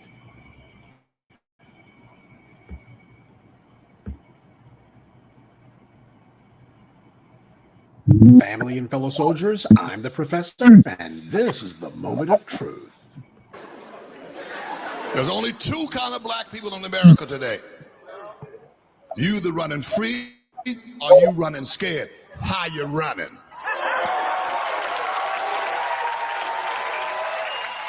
don't count. This morning's briefing is basically going to be something of a bookend to last night's Sunday address. Now, the reason that I decided to start off with that quote from Paul Mooney is for two reasons, the first of which being obviously taking a dig at the Tethers. You got foundational Black Americans running free and the Tethers just running scared, or rather just running in general. They seem to be very fond of running. In fact, that seems to be their favorite thing in the world. But there's another reason I decided to start this morning's briefing off with a quote from Paul Mooney. Essence Fest takes place in New Orleans. And that being the case, I thought it only poetic justice to start off with a quote from a Louisiana native like Paul Mooney. Now, I got to give a salute to Brother Tariq for helping to bring awareness to the fact that Caroline Wanga admitted that her family had been instrumental and collaborators in the East African slave trade. That's important because Dr. John Henrik Clarke said that all history is a current event. Everything that has ever happened continues to happen. He meant that literally. That's what this putrid episode is. It's a living reminder of what Dr. Clarke said. The collaborators and the accomplices with the slave trade are still doing the same thing today. It's still going on right now. Hundreds of years has not stopped this process. The individuals who were undermining Black people hundreds of years ago, they still have their progeny doing the exact same thing today. And this Wanga woman, she had the nerve to call New Orleans Essence's forever home. I guess she figured to herself that she was claiming New Orleans in the name of the Tethers. But what it turned out to be was a bad case of counting your butter biscuits before they're baked. New Orleans is Essence's forever home. Get real. The instant that Essence was bought by a Tether and then infested with slavery collaborators, opportunists, and professional BS artists, New Orleans wasn't their home. Liberia, Nigeria, Kenya, that's Essence's home now. But the arrogance and foolishness shows how comfortable we've allowed these Tethers to become. They've been getting away with cosplaying as us for the last 50 plus years. And as they see it, they can just talk as if they are us. And keep in mind, 50 years ago, that means around the time of Africa's so-called independence from colonialism, that's when we started having all of these Tethers showing up. And instead of fighting to stand Africa back on its feet, instead they showed the world why Africa got knocked down in the first place. This is what white power brought them in for, as temporary tools to legitimize the lie that racism was in the past. All that stuff that those FBAs have been saying about segregation and racism and entrenched bigotry, well, that's not valid anymore. Because why? Look at these sellouts who we brought in a few years ago, and they say slavery doesn't mean anything, especially because their ancestors were involved in it, and that racism is long gone and in the past as long as Target, McDonald's, or some other white corporation gives them a token job, and it's time to move on. Now, do we actually trust someone whose family was involved in the slave trade? Do that at your own risk. Why would these Tethers, as disrespectful as they are, feel like they could talk about an FBA cultural stronghold like New Orleans as if it was theirs, when they have no connection to it whatsoever, no affinity for it, they don't know anything about it? They don't know the people or the culture, and they have contempt for both. So who the hell told them that New Orleans was friendly toward Tethers? Perhaps it was the homegrown bootlicks who did that, like LaToya Cantrell, the self-serving clown who calls herself New Orleans mayor. She was at the event formerly known as Essence Fest. We got to start calling it Tether Fest now. And she was on a panel and made it into a pity party for herself. Oh, she was bemoaning how the Black leadership class has come under fire from their white supremacist pals, and they can't believe that they're getting jammed up, getting cases put on them, run out of town on a rail, disgraced, exposed. So, as usual, the out-of-touch bootlegs are tone deaf and too stupid to read the room. It ain't about them. Of course, she's not going to call out the blatant insult to these Tethers and the fiasco that they pulled at Essence Fest. In fact, she'll be singing the same song as them because they're all on white power's payroll. Let me make a little prediction for you. Although you got most of the bootlicks, especially the political ones who are laying low right now, don't expect that to last forever. Expect to see the bootlicks come out of the woodwork eventually at some point in the future, calling themselves vouching for Caroline Wanga and Richelieu Dennis, and also expect to see the bootlicks pretending to call for unity. Why, Essence, what they were doing was not meant to be disrespectful, and besides, we need to see ourselves as basically being a global people. We're all from Africa when you think about it, and that's what's important. We don't need to be divisive. They'll be dragging out the faux Pan-African unity chatter. Well, I don't want to unify with someone whose family was a bunch of slavery collaborators and whose descendants have been doing the most to undermine us in our own land. It's all a finesse. It's all a hustle for these guys. Caroline Wanga has been trying to be a diversity consultant for the last several years, and she had been with Target and McDonald's, and she knows what it is that they want. Her job is to get in front of the camera and be the token Tether who will put on her bucktooth grin and claim that whoever her white corporate employer is at the moment is dedicated to diversity and opportunity and whatever other empty, meaningless buzzwords she can think of. That's her job, to be their crash dummy. That's what the whole DEI coordinator. Wait.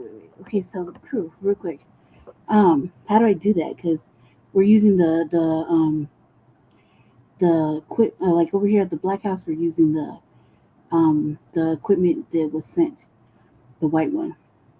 We're not in mine where my mic and everything is like righteous. So how do I do it? Am I getting feedback now? Can you hear me? Can you hear me? Because I'm using the mic. See, mic. It's just told me to use it.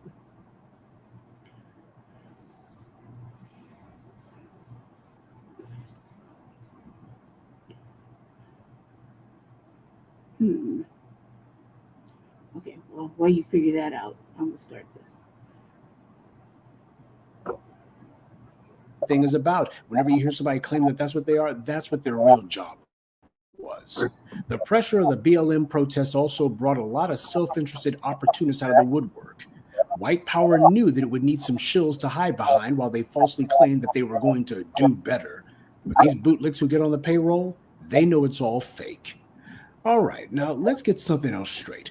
I can tell some of you like your parties and festivals and conventions, perhaps a little bit too much, because when I talked about Essence Fest, some of you acted like it was the end-all and be-all. While Essence being captured by Tethers was certainly not a good thing, the reality is, in an overall sense, we didn't lose anything integral to us. It wasn't a good thing, but it ain't the end of the world either. There's absolutely nothing that's been quote-unquote lost with Essence Fest that we are not more than capable of making up for, recreating, and doing even better. The problem here is not so much about who owns the brand of Essence.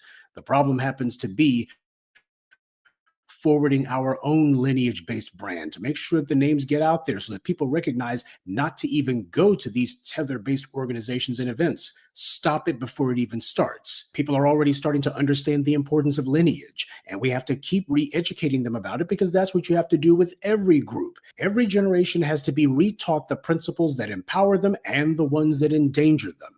Every generation has to be taught that lesson, and it has to be taught to them vigorously. So what's called for here is not mourning the loss of Essence Fest. What's called for here is learning why it fell in the first place, and also making sure that these mistakes are not repeated in the future. Lineage does matter, but if we don't act like it does, if we don't make it a hallmark of the events and the functions and the traditions that we give rise to, then what it means is lineage becomes an empty word because we have failed to treat it with the proper meaning that it deserves. That's why it's important to make sure that it starts being mentioned in the things that we do and the things that we create. It's time to start doing some gatekeeping, but you can't have a gate unless people can actually see it. That way they all understand that somebody is asserting their sovereignty in this place. Somebody is asserting authority and legitimacy. This is not about one festival or event. Essence was a noteworthy magazine, and the Essence Fest was a good thing to have, but it's not the end of the world, though it does have value in that people will remember this. This was the event where the Tethers showed the world exactly what they've been planning to do from the very beginning. And in that sense, a very real sense, what's happened here is actually very useful. It validates and confirms for everyone what we've been saying all along. We can be disgusted with what's happened with Essence, but the reality is, as soon as those guys were acquired by Time Inc., that was the end of the story right there. That was the chapter closed. Over here in the black media, we wrote off Essence a long time ago. It was blatantly obvious exactly what they had become. But we also have to understand that not everybody gets their news and views from us. So don't be too frustrated when you have people who go to things like Essence Fest regardless, as if they didn't know any better, because for a lot of them, they don't. But they're getting an education today, aren't they? They're finding out exactly how rotten Essence has become, and they're finding out who's responsible for it. Essence as a publication and a cultural festival was only important to us to the extent that it honored and magnified us. See, that's something else that Dr. John Henrik Clarke talked about. He said that whatever it is that you're a part of, be it a political party or even a whisk club, either it's supposed to be a tool of your empowerment or you leave it in the dustbin of history. And the same thing goes for Essence or anything else that we're a part of. When it no longer serves our purpose, you're supposed to walk away. Everyone else does that. You let some foundational Black American call themselves buying some non-Black publication or even an African one and trying to hijack it in order to boost us, that would be the very last time that anyone from those other groups even looks in that direction. Everybody loves to get on code. They love to be disciplined so long as it's against us. Look, we got to be honest with ourselves. A lot of Black folks have been conditioned to or otherwise grown into the bad habits of putting money into the hands of people who have contempt for us. Now, when you have people who've been doing that for a while, they're not going to quit that bad habit cold turkey. But by consistently getting the message out there, people are going to hear it, and eventually they are going to start to get their minds right. At least a critical mass of them will. It's not going to happen overnight, but it will happen. Just look at the overwhelming backlash to the festival formerly known as Essence Fest. What the Tethers in charge of Essence are counting on is our group returning to its old bad habits, like the Black women who decided that they were going to still patronize that Asian hair salon owner even after he punched that Black woman in front of her grandchild. And then you had fools going right back there afterwards because they had a sale on Yaki weave, I suppose. They're counting on that kind of foolish behavior because Black people have shown them that kind of thing too many times, that our memories are too short, or that we'll overlook some egregious wrongdoing against us, so long as there's some free swag in it for us, I guess. Expect the Tethers to dig in their heels and calculate that Black people will come back to Essence Fest next year if they just go ahead and make a lot of a noise announcing that they're going to be having hair care products next year, and this time around there'll be more free giveaways of Yaki weave and makeup or whatever, and they'll make sure that there's some free food this time around. Oh, and be sure to put out the word that, okay, we're not going to be trying to upsell them on any fees or play any stuff like that next year. Now, in 2027 will be different, but next year we're going to try to go ahead and lure them back in. That's what they're betting is going to happen. Tether Fest has been dirtied up to the point that the white media and its bootlicks have been trying to damage control, and they've been forced to have to mention that this is a lineage-based controversy here. Tethers are being recognized as having a bad rep, so Caroline Wanga can claim that New Orleans is the home of Essence all she wants. But now that they've been exposed, she probably shouldn't expect a warm welcome anymore. Because while the Tethers have been betting all their chips on white power remaining in power and thinking to themselves that we basically are going to be on defense forever, that's part of the reason why it's important that we call these people out. Enough exposure, enough pressure, enough people recognizing the Tethers for what they are, and the same way that they fled from Africa, they'll also be fleeing from places like their forever home in New Orleans also. But that only happens if our people show the persistence, if our people make it clear that we're not forgetting about these wrongs next year or any other year. We do that, and no matter how tough Caroline Wanga, Richelieu Dennis, or the rest of their kiss butt chorus in the bootlick media try to talk, they will have no choice but to do what they've always done, and that is to run. Except this time around, without the white media and their white corporate sponsors to bail them out, Tether Fest will have absolutely nowhere left to run. Good day, and be one.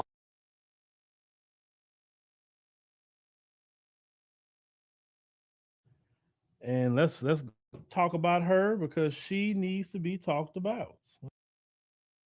On the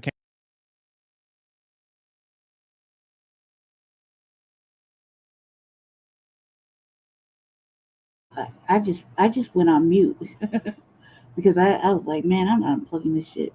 I don't like being at this desk anyway, touching this stuff. It's like, not for me. And I would seem to knock some shit over and mess it up. So then he comes to my house and it's like his shit is all over my desk. It just spreads out. That's what he does. Yeah, you can see the FBA flag back there. I just couldn't concentrate with the fucking background. That's a me thing.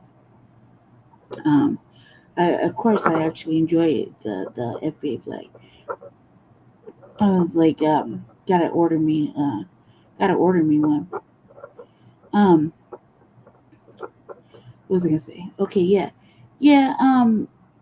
What he's saying is basically the same thing. Yeah, you're right. That TBA gave a whole breakdown this weekend. I got a free membership this weekend too, or the weekend before. So, I was pretty proud of myself. Yeah.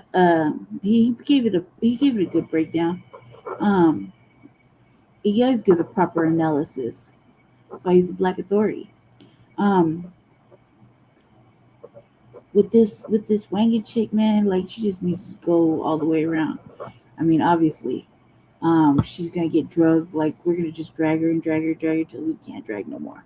That's usually what we do. So when we're unhappy with certain things, I think that they really need to apologize to the FBA people that were supposed to perform or performed, and they didn't have the right amount. They didn't have the right um, people. Like I'm still tripping out about Lauryn Hill.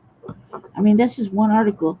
I mean, I haven't really read any more or seen any more negative stuff, but I have heard a lot of negativity, and I think that if New Orleans uh, goes ahead and just kicks them out of the whole thing all the way around, yeah, for sure. Um, well, we're gonna just destroy that like we do with everything else, like every other tethered situation. That we need to cancel. Like culture vulturing is still a major negative. It's still a no. It's still something that's not smiled upon.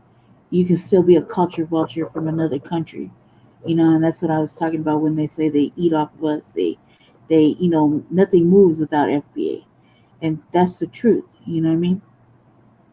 And we're gonna, as time goes on in the next remaining part of this year and the next 3 years, we're gonna see a lot of that. We're gonna see a lot of that. Yeah, I mean Nigeria, or yeah, no, Kenya. Was it Kenya or Nigeria? See, you see how forgettable this broad is. Um,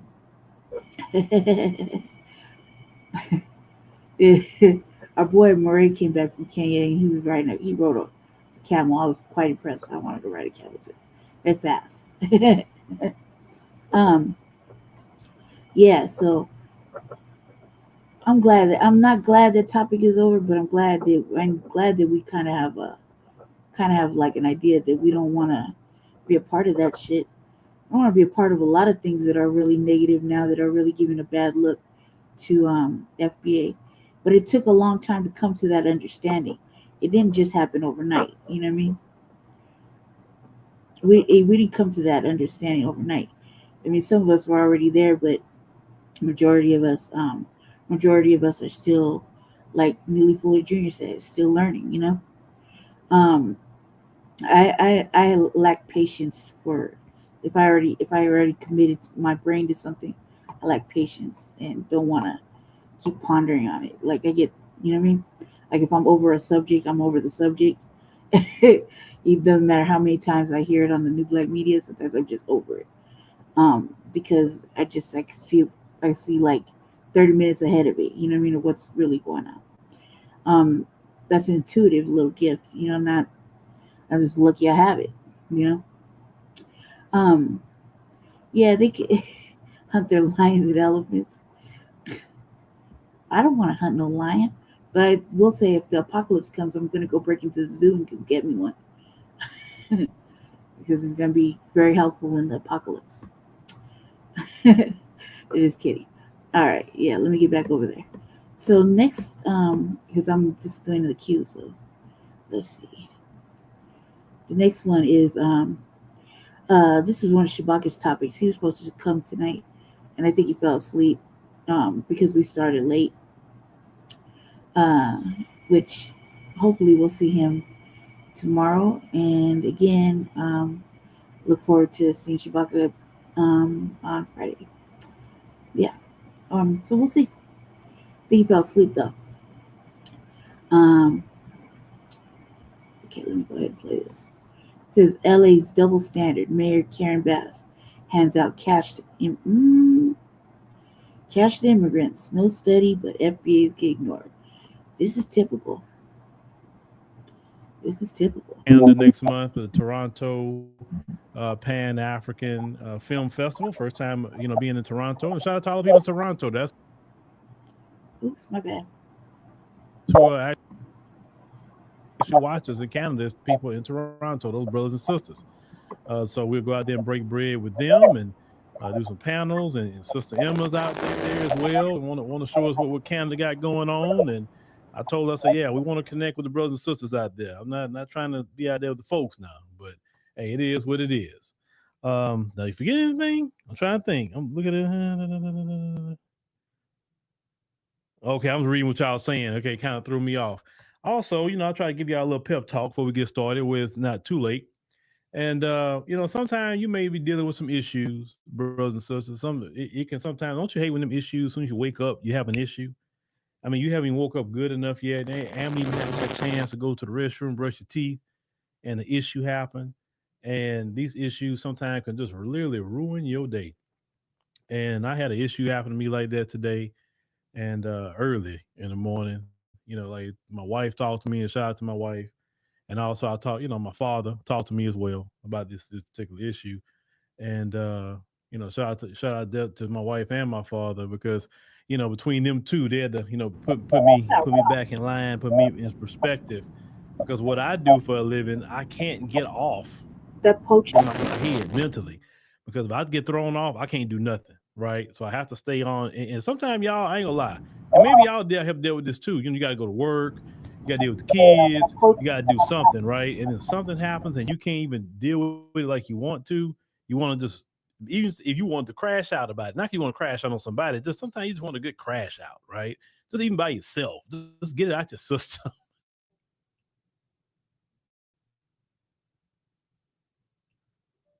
I'm on my screen listening to it when I talk back, so give me a second. All right, let me check that. That happens sometimes. All right.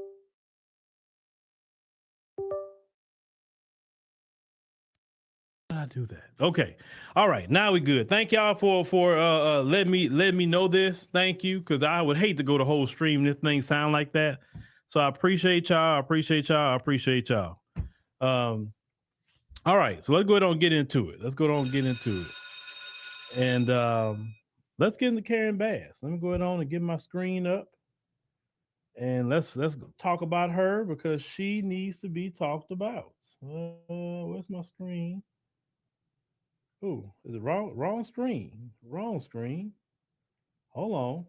Maybe I need to switch screens. Give me a second.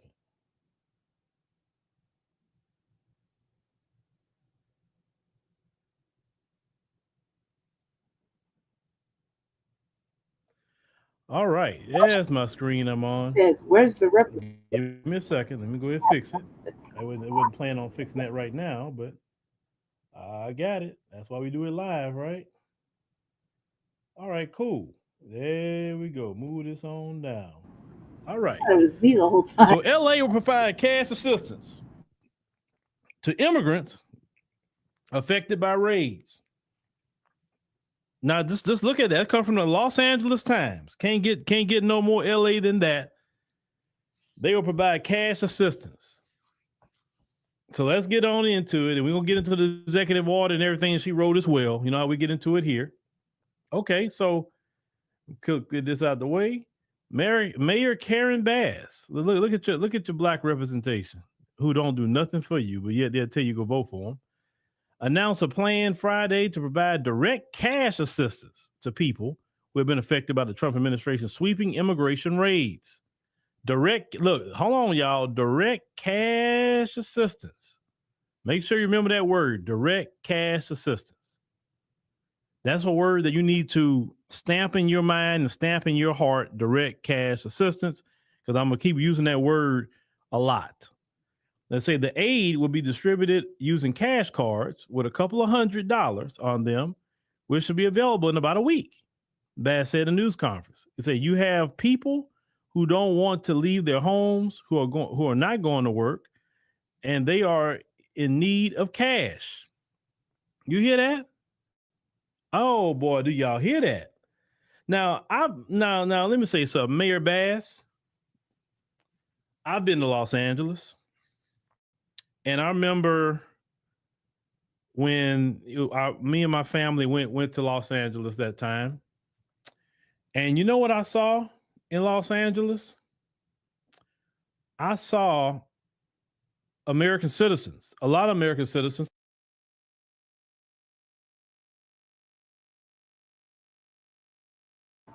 Really, like you're not lying, man. Like you ain't never told no lie.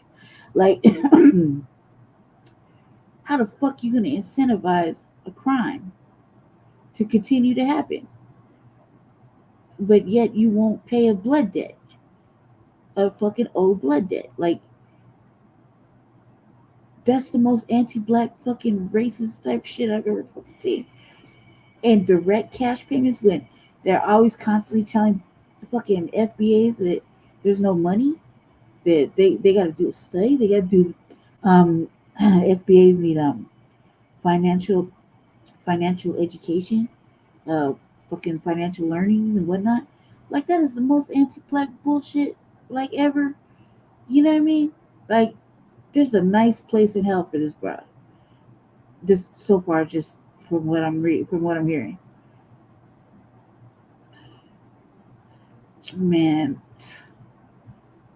there's a special place in hell, like for this type of bullshit. I just can't. I can't. Man, like it's like you're incentivizing the breaking of the country. You're incentivizing the motherfuckers that refuse to learn English. Been here for 30 motherfucking plus years. Got anchored children, anchored here. Have the caudacity. I said that caudacity to basically hold this shit hostage, carry on with these motherfucking protests or whatever. For what? Like, if you're that concerned about your motherfucking family member, like I said, man, go sit on the bus with them and go fix your motherfucking country. Like, what are you talking about? Like, this is oh my god. All right, let's get back to it, family.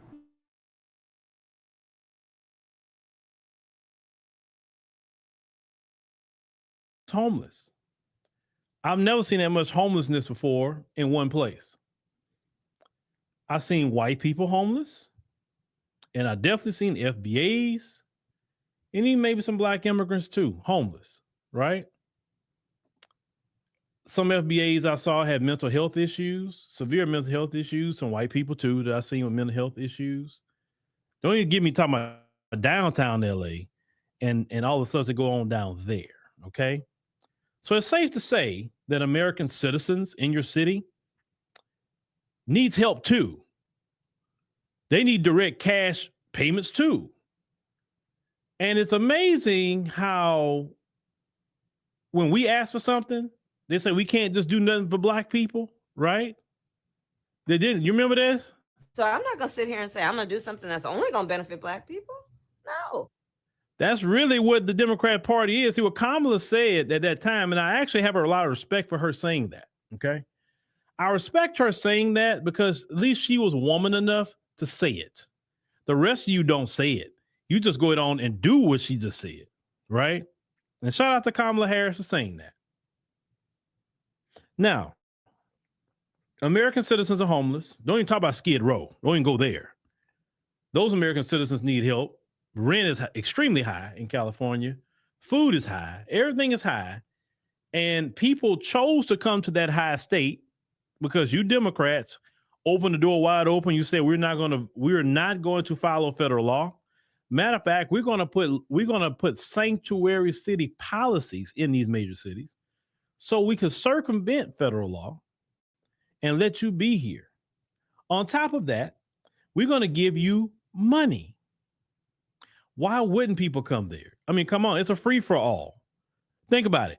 If they told us at FBAs, hey, come to Maryland, you can come here, we're going to give you free money. We're gonna give you assistance for home.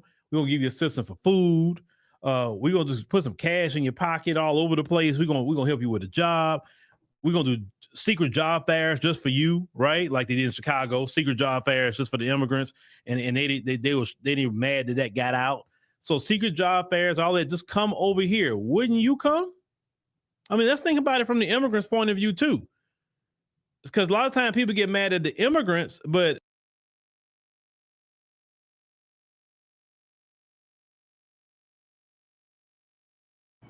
I don't even know what he's about to say, but I'm just gonna put it like this: we had that same issue here in Denver. Denver, not Colorado, but Denver is a sanctuary, religious sanctuary city, right? And they were doing the same shit. They gave them money. They let them cry. They let them fucking go bomb guard our motherfucking, or bomb rush our city council. You know, like with the we just want to work type shit. You know what I mean? We just want to live. All that kind of extra shit, and they didn't give no fucks about anybody else, right? They act like they're doing something for the unhoused, whatever, right? But we still had to jump through hoops and loops, and black families that were living in cars were losing their fucking children. Don't believe I. I'm serious. It was really happening, you know. While they had their children out doing survival activities, adult activities with strangers. You know what I mean? To bring in money, panhandling on the corner. They never got stopped. Whereas you see all the I see more white people panhandling sometimes than I do FBA. So when I see them, it's just like right. But they weren't getting in trouble for panhandling. Panhandling is illegal over here. Um, I don't want to I wouldn't want to go to California unless I was like I said back then when Newsom fucking said no to reparations the first time. I was like, everybody should just look at everybody with the side eye and give them black nightmares. Why? Because this is that bullshit. This is that bullshit. Why are we mad with them? Because they broke in to the country and then they held the country like hostage basically for shit that they wanted.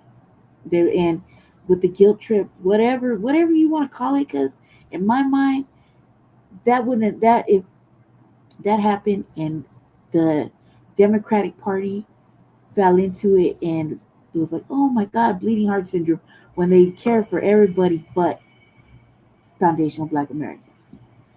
And you can't even throw in the $5 Indian on that either, because even them, they still get everything. Everybody gets everything except for FBA.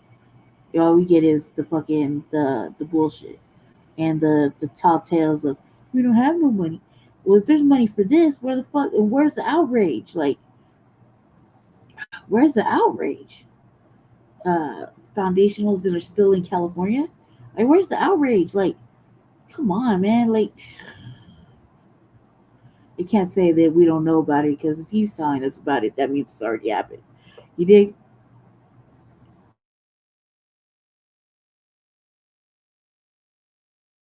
The shit that is allowed to happen, like when vote her out. Like, this is ridiculous. Like, especially in California, Black Foundation Black Americans in California, you can't allow these people to continue, no matter what. Like, no matter what, you can't. And I don't give a fuck if he respects Kamala for saying no.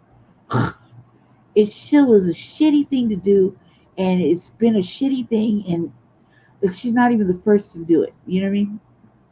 So the anti-black will not do anything for is coming to like a slow fucking halt.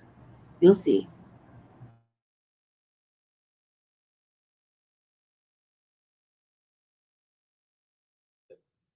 you can't really get so mad at the immigrants, because the reason why they act the way they act, even with us, is because the Democrat Party has made them extremely entitled. When you don't earn something and you get it for free that other people fought and died for, literally, you become entitled. That's why they'll sit there and got the nerves to tell you you don't work hard. And they do. They're not going to tell you all those immigrant benefits that the Democrat Party gave them to get ahead. You remember the video of the black woman that we did some during the campaign? And she said she struggled to get her food truck, and she was going to sell her food truck, and an immigrant man came and wanted to buy her food truck, and he said he had $25,000 from the bank, and their sister was crying about how this man just got to this country and got $25,000 from the bank, but she's a black woman in this country, can't even struggle to even buy that food truck because the banks would give her nothing. And she was just angry and upset. Black people or anybody in general can't compete with that. And it's the biggest slap in the face that they have immigrants right now. I struggle. And they got immigrants who literally come in this country and get what I can't get just for showing up. The banks is in on it. The credit unions is in on it. The Democrats is in on it. And some of the Republicans are in on it too, secretly too. Everybody's in on it.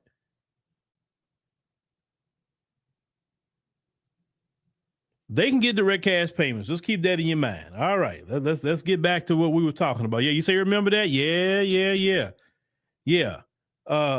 Man, if I could, where's that video? I wish I could find that video on my thing. I need to get a folder and put all them videos in from the past. I probably can pull it up on my channel, but anyway, let's go back to it. All right. So Bass spoke about a family she met who needed 2 incomes to afford their rent.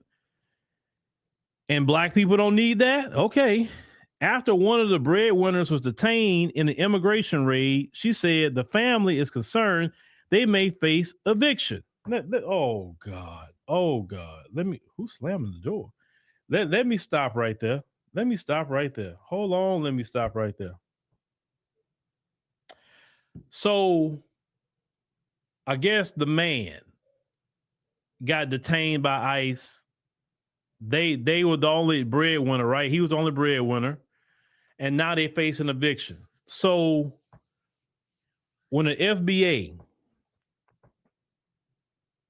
get detained and picked up by LAPD or the LA County Sheriff's Department or the California Highway Patrol, and they take him to jail, and he was the only breadwinner, right? Where were you carrying bags for those black families who were facing eviction too? I want y'all to see how the Democrat Party, how they sit here, and this is their justification. So they don't supposed to suffer something, even though they.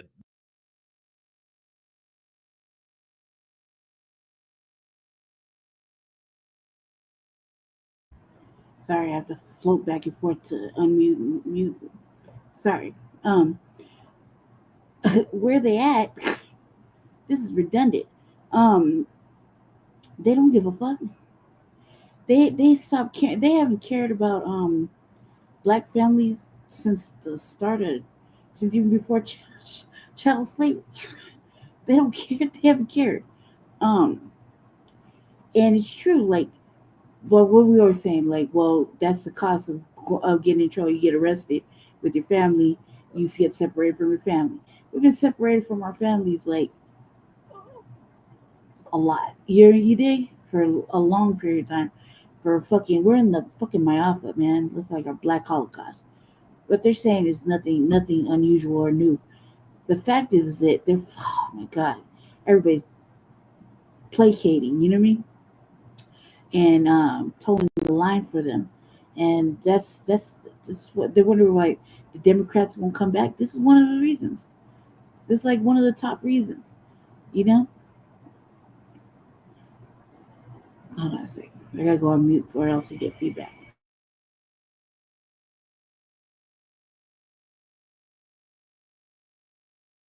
The man, I guess it's the man, he knew what he did. That's like somebody robbing the bank and then the police catch up with you for robbing the bank because they're breaking the law. I was just saying something like robbing the bank or you shoplift or whatever. They caught up with you, right?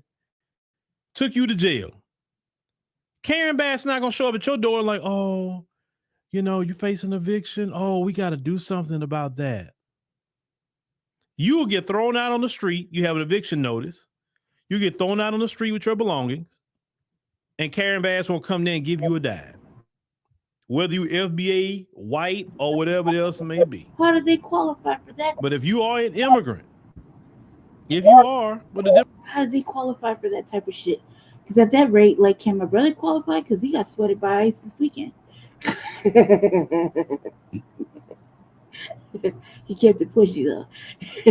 He's like, we were asking him in Spanish for his fucking ID, and he just was like, "What? No," and kept on walking. Yeah, he messaged me like, "Man, be careful, they're out there."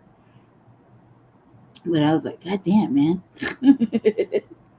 How does that work? Like, this is going to be like a free-for-all fucking event. Anybody and everybody can qualify. Anybody and everybody can say they're affected in some way, shape, or form. Everybody's traumatized. I don't understand how this is going to even be, like, how it's going to work. And what's a few $100s? Democrat Party, they going to take care of you. And once again, to the people who are sniffing the Elmer's glue in the back, stop sniffing glue back there. I'm watching you. Stop. My issue isn't immigrants. My issue is the Democrat Party prioritizing immigrants over the citizens of this country. How can it not? And especially FBA, okay? Because no immigrant, prime example, do you know right now in Mexico, they want a lot of Americans out?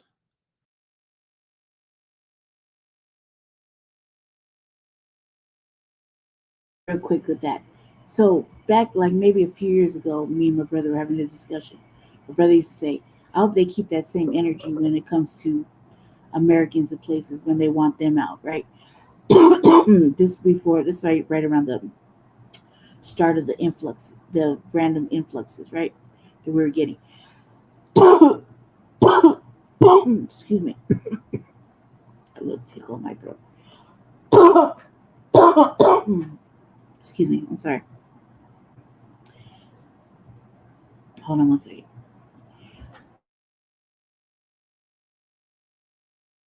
Okay. He said, I hope they keep the same energy. And I was like, that would be a rip. Because fucking Americans have been going places and colonizing for fucking ever and a day, right? And I think TBA covered it a long time ago. There was a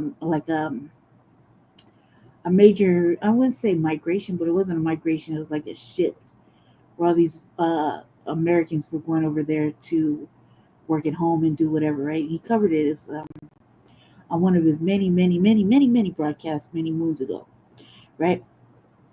And I was like, damn, I hope, I was like, like, man, that would be a rip if they start kicking them out. You know what I mean? And so, and now what Uncle Phil is saying, it's true. They're protesting and they're getting pretty live about, the Mexican people are like, you gotta go, you gotta get out. And I was thinking, if they're providing like some sort of, they pay taxes and all that shit, then do they really have to leave? Or is it just like how we feel about it? Like, look, some of these immigrants that are being picked up, a lot of them have chose to be here for a long period of time and not even learn English. But they've managed to have businesses. They managed to do all this shit, and it's basically, again, because we made a way for them to do it. Just like California. Like, California isn't it used to be where you could be in certain areas and it was black. Now it's not so much. You know what I mean? Not even the white areas are white anymore, you know what I mean? And it's been kind of like I don't know. I guess I want to say took over. I guess that's what I want to say. Don't call me though. I've seen it. I haven't been home in a long time. Probably haven't been home since my grandmother died. My brother's grandmother died. And I don't have a biological family to go, but my brother does. I haven't been back there in a long time. That doesn't mean that I'm not kind of up on shit. I've just seen it change. You see what I'm saying? From the people I stay in contact with, and it's kind of sad. However, is it like this? I mean, I think the most what we're tripping off of really is the influx and all the shit that happened during that time, during the last 4 years. And we were kind of like, yeah, we knew that these migrants were here, et cetera, et cetera, et cetera. But when they started breaking in mass force and then started really taking over shit and being a plight on the infrastructure that are meant for the people, taking up money and stuff that were meant for the actual people. I think that's when it started to become a real situation. And the fact that none of the blue state mayors and governors were really doing anything about it.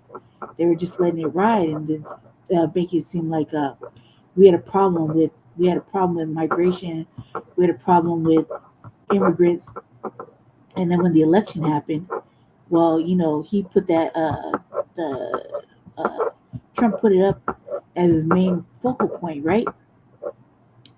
And so it wasn't just us; it was the whites. It was them too, that had a problem with it. Probably for their own nefarious reasons. Ours was simply our neighborhoods and the fact that we couldn't get our new resources, and they were getting treated better than fucking, you know, we'd ever seen, for ourselves in any kind of predicament. So a lot of that shit happened to do with that, and then we had to do more to get any kind of resource, that we needed. Like I'll give you a prime example. Like me, I got to do hoops and loops is what I like to call it. In order to get certain things that I need, I have to do an immense amount of paperwork, and then I got to ride their helmet until they fucking do their part. You know what I mean? Until like me being sick in the hospital, that she kind of destroyed everything for like what 3-4 months.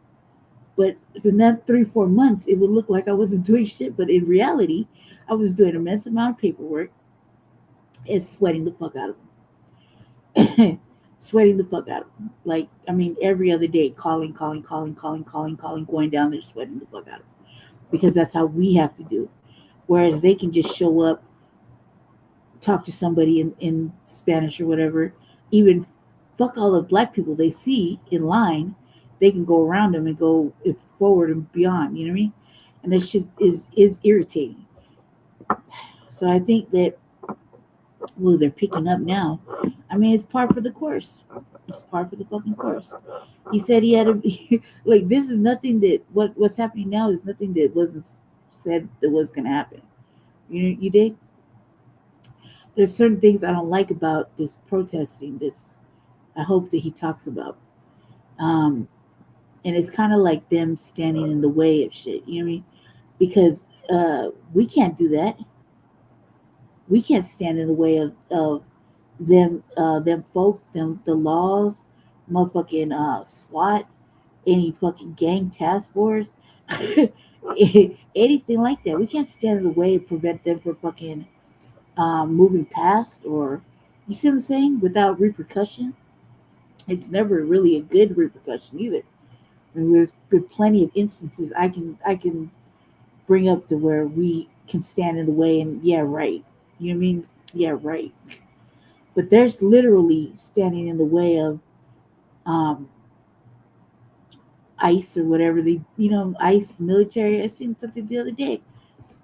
You know what I mean? And I thought that was complete. But I thought it was complete bullshit because, like, only in America in 2025 can you get away with that type of bullshit. And then they still want to give you money for it. Hell no. You know what I mean? Like, that doesn't even make, to me, that doesn't make any kind of logical sense at all. They wouldn't let us get away with it. Why is it as it's I'm answering my own questions because I'm white and they say so. You know what I mean? Even for them practicing the proximity to whiteness, they're still getting away with shit. You see what I'm saying? I'm gonna go back.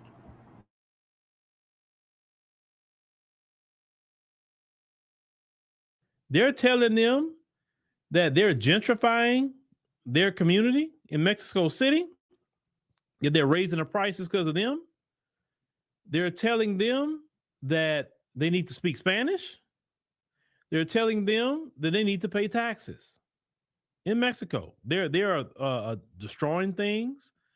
I heard some, expats are getting, hands put on them over there because they're upset. But check this out. The Americans that's coming over there, they're coming over there legally, though. They didn't sneak in. They didn't bum rush the Mexican border. They came legally into the country, and they're there on a tourist visa or whatever kind of visa. Yeah, I think it's tourist visa. A lot of them, they're on tourist visas for 6 months. So that's a legal point of entry at that point. You're not there illegally. Now, yes, that's what the folks do. The folks go and buy up all these properties, and then they raise. And let me tell y'all something else. You content creators that could be listening, you travel ones, okay? I'm noticing a pattern, so I'm going to warn you to stop. Stop going to these countries and making your content and saying, it's cheap. It's cheap. Stop using that word cheap, okay? One, you're offending a lot of people when you say that because it's not cheap for them. Number two, you invite some of the worst of the worst in some of them places when you say cheap. And then here you go, you got a problem. And then now they start having a problem with you because you all on freaking YouTube talking about cheap. Now you can say, hey, this place is, definitely affordable, economical, something like that. But stop using that cheap word because, man, people in other countries not liking y'all do that, okay? Just letting y'all know. All right, so let me get back to this. So it says not immediately clear what the qualifications will be needed to receive the cards. It said the mayor emphasized that the money will not come from city coffers, but from philanthropic partners. Okay, and who is the partners, right? And why all of a sudden they come? Why are you saying it's going to be facilitated through the city? They say the cards will be distributed by immigrant rights groups such as Coalition for Humane Immigrant Rights of Los Angeles. The city will coordinate between philanthropists and organizations distributing the cards according to the mayor's office. I call that cap. Because if they were just doing that on their own, it was no reason for her to get involved. No reason for the mayor to get involved in anything. That's a smokescreen to try to keep people off your bumper about tax dollars. They say the mayor compared the program to Angelino cards created by Mayor Eric Garcetti in 2020 to give financial assistance to people struggling during the pandemic. They said the announcement came during the BAS news conference about executive orders she signed Friday, directing all city departments to bolster protocols and training on how to comply to the city's sanctuary policy, which states that city employees and city property may not be used to investigate. The thing about it, their policy says that city employees or property may not be used to investigate, cite, arrest, hold, transfer, or detain any person for the purpose of immigration enforcement, except for serious crimes. They say departments will have to come up with their own plans within 2 weeks. So she's saying that you can't even investigate, cite, arrest, hold, transfer, or detain any person for the purpose of immigration enforcement, right? Now, would you call that, ladies and gentlemen, a form of discrimination?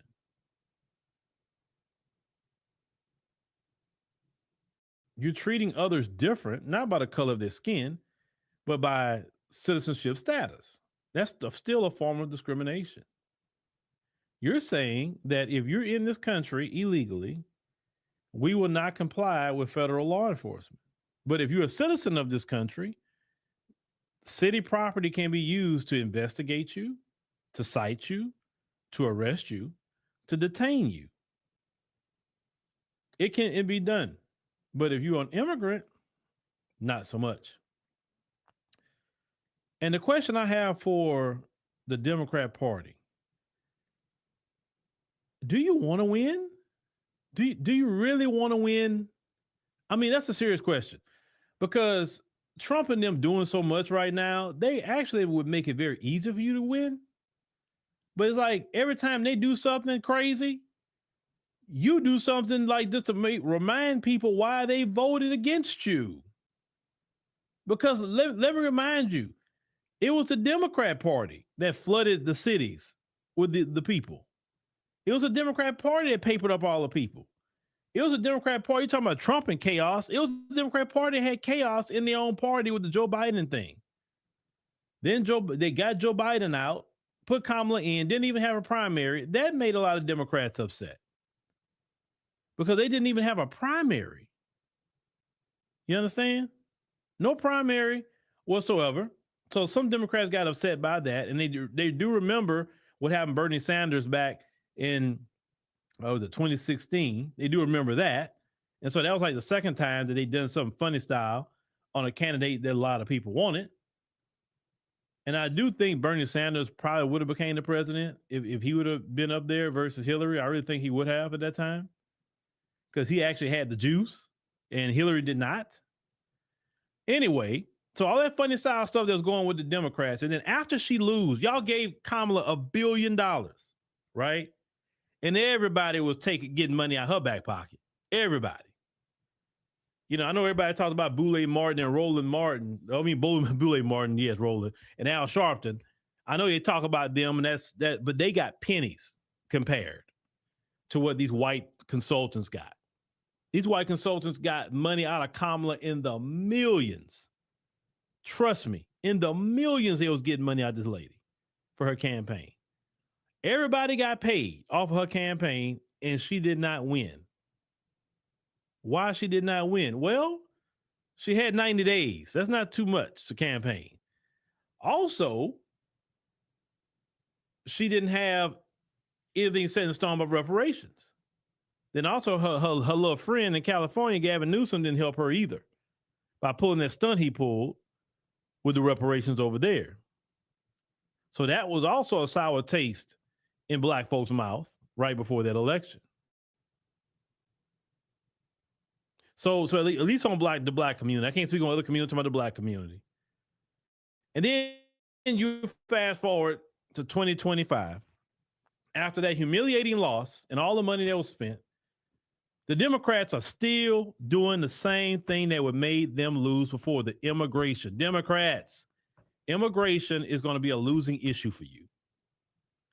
Most Americans aren't down with you prioritizing immigrants over the citizens, especially in a city like Los Angeles, when people are struggling. They are struggling because y'all have got that economy so screwed up over there in California. I mean, well, yeah, LA, but definitely the state of California, that economy is so screwed up. I mean, and like, oh, it makes so much money.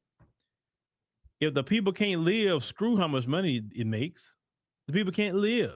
It doesn't make sense.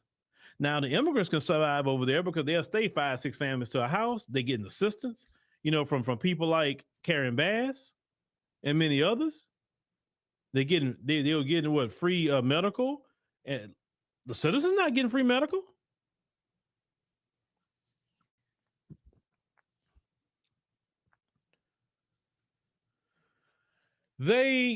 They just want to lose. So you got the midterms coming up in 2026. Beyond with you, the way Trump and them is acting right now, and all the stunts they're pulling, the Democrats should be like, "Oh, we about to go take the House and the Senate. Should be easy to take it." The Democrats gonna keep doing this, and Trump and the Republicans is going to hold on to the House and Senate the way they keep acting. They don't understand. Get to the middle. Get off of that. The immigration thing, you got to throw that away. Now, the only thing they kind of threw away was talk about the trans thing and LGBT. You notice they don't talk about that much. You notice that? Democrats, they're not talking about that. They're not really talking about abortion too much like they used to. You notice that? They got quiet on that. But this immigration thing, it's like they won't let that go. They won't let that go. Now, let's get back to it. Let's say the Trump administration sued the city over the sanctuary city policy last month, arguing that it discriminates against organizations like ICE. It said the executive order also creates a working group that will examine all possibly update the LAPD's policy on responding to immigration enforcement since 1979. Man, that's a long time. Has taken a strong stance against enforcing federal immigration law, prohibiting its officers from initiating contact with anyone for the sole purpose of learning their immigration status. It says executive order also includes directive to file a Freedom of Information Act request. It says for immigration and customs enforcement to turn over records with the dates and locations of every raid in the city since June 6th, as well as the identities of the people detained and the reason for their detention. The cash cards won a slew of announcements, including executive order this week by the mayor in response to the federal immigration crackdown in Los Angeles that entered its second month. Okay, all right. So that's let's get back to that conversation. So how do y'all feel about Karen Bass and also the city council in Culver City?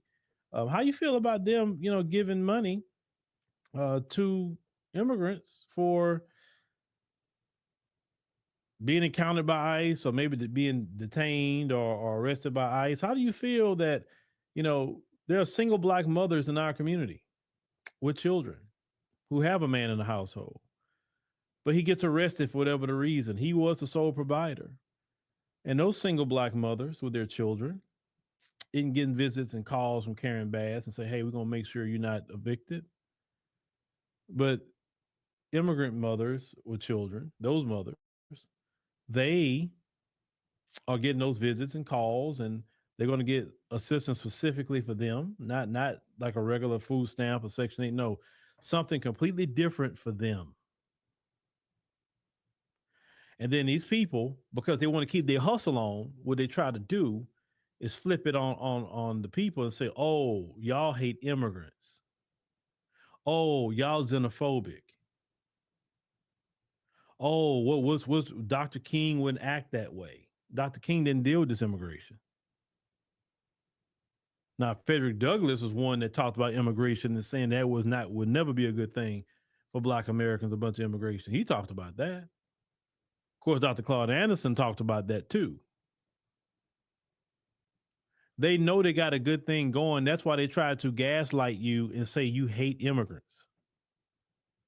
So because you're getting resources that don't belong to you. Now, I understand that you are a citizen, permanent resident, or something like that, or some legal status, and you're getting it. I ain't got nothing to say. But if you are violating the law and you don't belong here based on what your status and how you came here, overstayed your visa, or whatever, you can't say people hate you for saying that. No, we got kids too, and we are citizens, and our tax dollars supposed to go to the people of this country. Don't let them tell you that mess about you hate immigrants. They only say that when you call them out about getting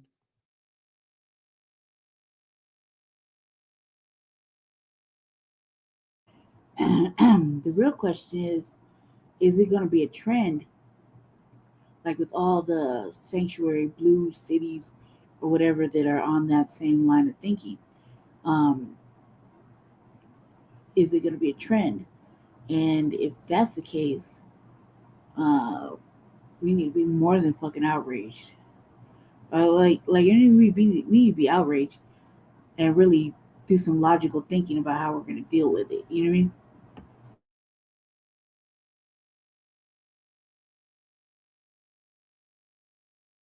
One more thing about that.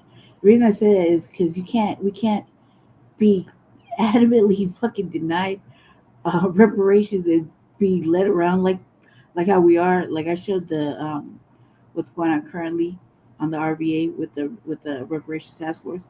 You know, you can't be drug around like that, and then this too, and we're just letting it slide. Like, we have to do some logical thinking and strategizing for how we're gonna deal with it on pretty much all levels. If that does become a trend, because that would be some bullshit. And Chicago will be in an uproar. Denver, well, probably me and Jesse would definitely be in an uproar. And then you got like parts of New York, and you understand what I'm saying?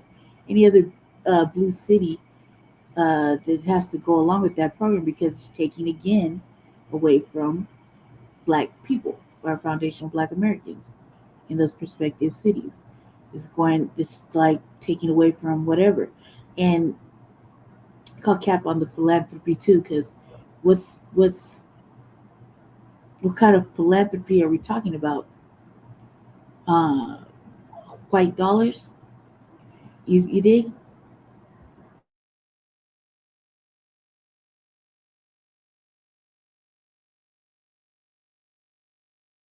Things that they didn't earn. Now, look, if they work and they earn their money, I ain't got nothing to say. Enjoy yourself. I ain't got nothing to say at all. I really don't.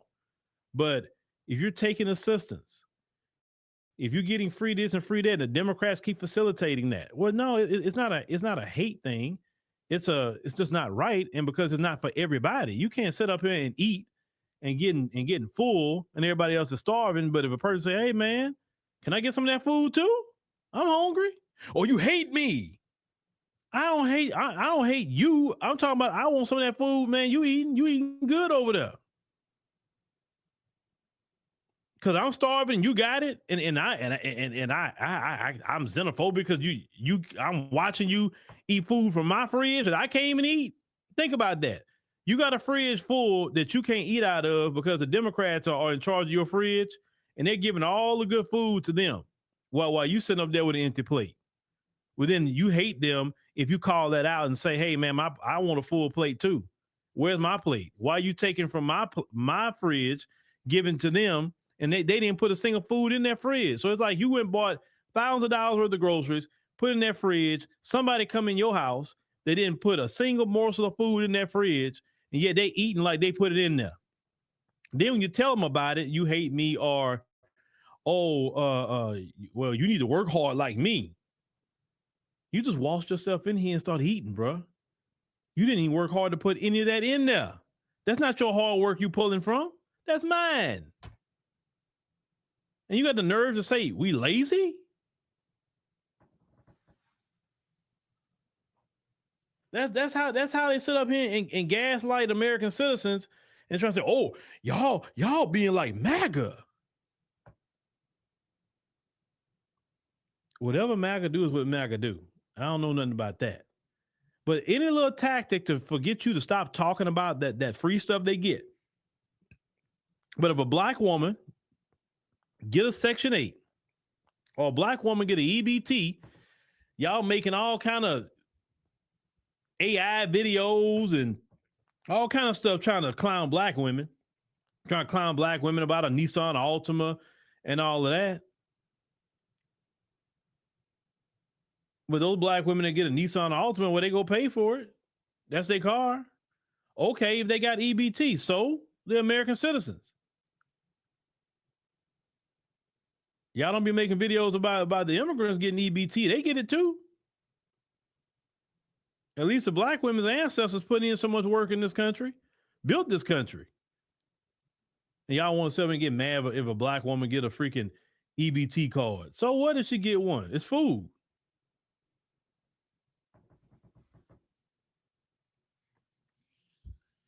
Yeah, killing down there so they eating good with a full stomach. Yeah. And you notice some immigrants that come over here, you notice they be having weight on them too. So that means they were eating good in their homeland. Have you noticed any of them immigrants that come over here, are all of them bony, like you can see their bones? Like, man, they not eating, bro. Like they need some food. Them immigrants that come over here got weight on them. Go look at them. Go look at the video. No matter where they come from, they got weight on them. They're not skin and bones. They have not been eating. So if they can come over here with weight on them, that means they were eating in their homeland.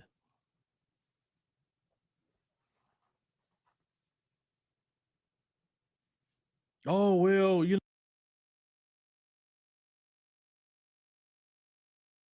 know.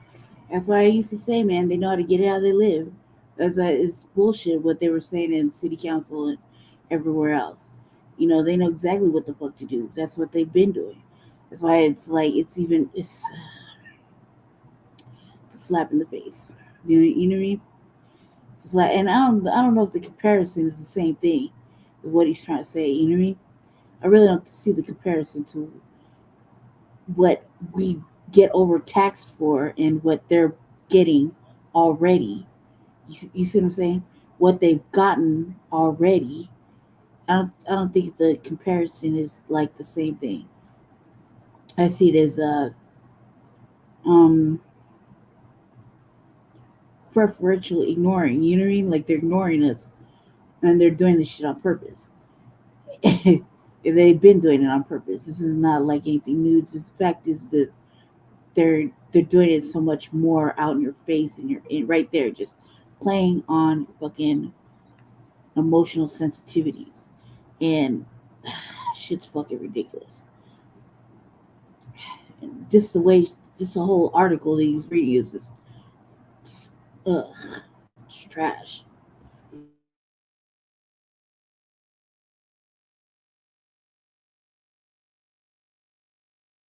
No, we got this issue, we got that issue.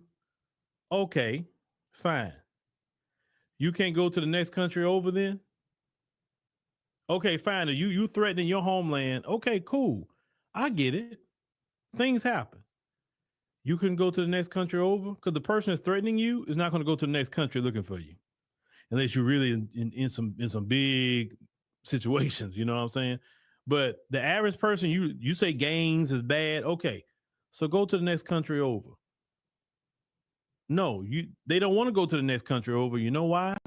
I never forget when Mexico say, okay, y'all can stay here, work or whatever. Oh no, no, no, no, no. We don't want to stay in Mexico. No, no, no, no, no. We want to be in the US. Why? Because I heard of a place called California. And in that place called California, there is a land of milk and honey for us. All we gotta do is get to California and we will get a free assistance on some house. We'll get free assistance with a car. We can get a business loan, okay, to open up maybe our taco stand, or maybe we got like a construction business we want to open. We can get money for this from the government, right? They're gonna give us this.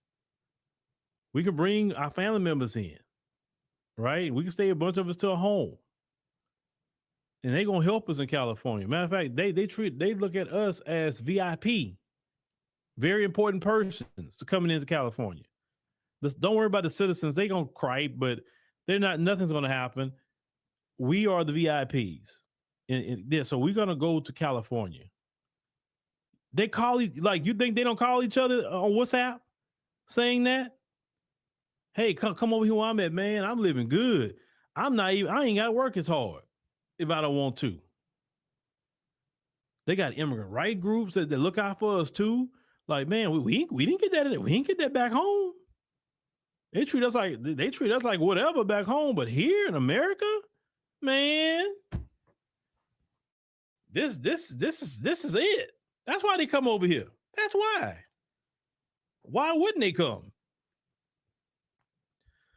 The realist says he says that he supports MAGA. He said, I support you in this channel. The Trump administration doing the right thing with immigration.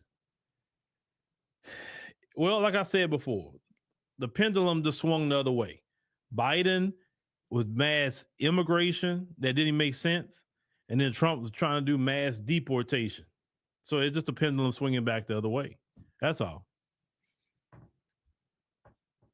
And you say the mayor of LA needs to go. Well, be honest with you, in Los Angeles, California, even if every FBA came out and voted, I'm talking about every last one of them who's eligible to vote, I don't know if that would even make a difference because y'all don't have the numbers there. You would have to have white people helping FBA vote. You would have to have Asians. Definitely you would have to have Hispanics. For sure, because Hispanics, they are the dominant population in that city. So really the Hispanics, like, it won't be long for LA is completely Hispanic run because they got the numbers. The city council, the mayor. I'm surprised Karen Bass. So I guess if a black person is up there, they got to serve them. They don't get, like, she don't really have to serve black people. Maxine Waters is another one. She don't have to serve black people because realistically the number's not high. And that was done by design.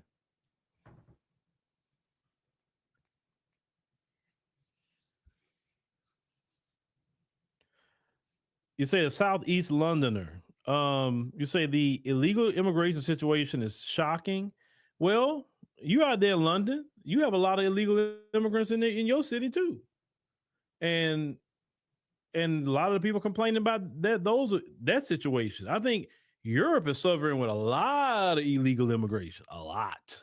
Europe just in general. South Africa deals with a lot of illegal immigration too.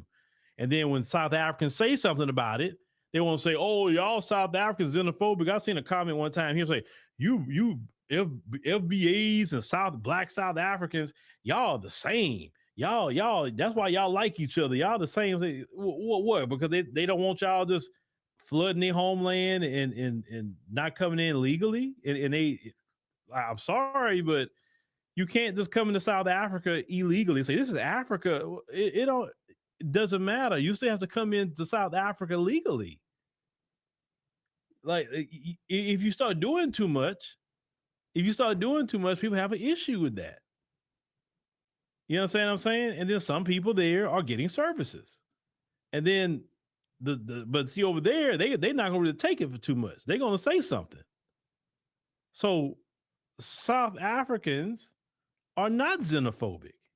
South Africans are very welcoming people, but they want you to come in the legal way. That's all they're saying. And I don't have no problem with them saying that. Like, why people want to invade South Africa when they have so many different African countries in that continent that people can go to?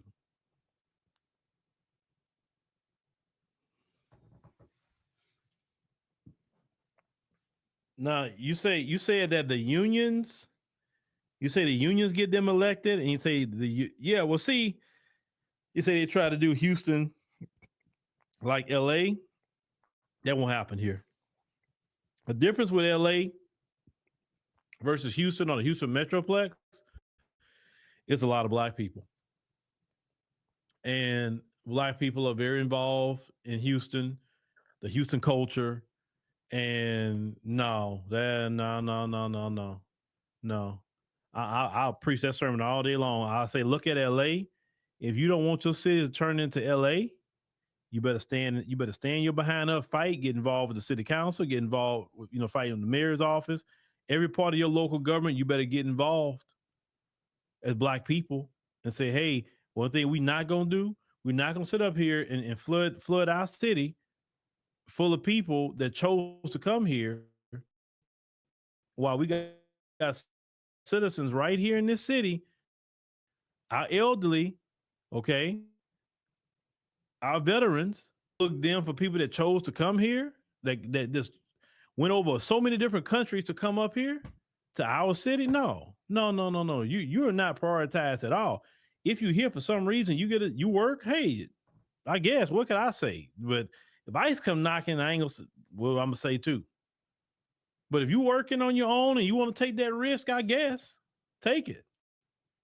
But for you getting any kind of city services or whatever the case may be, no, FBA's got to stand up against that.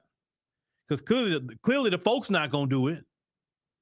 They're not going to do it.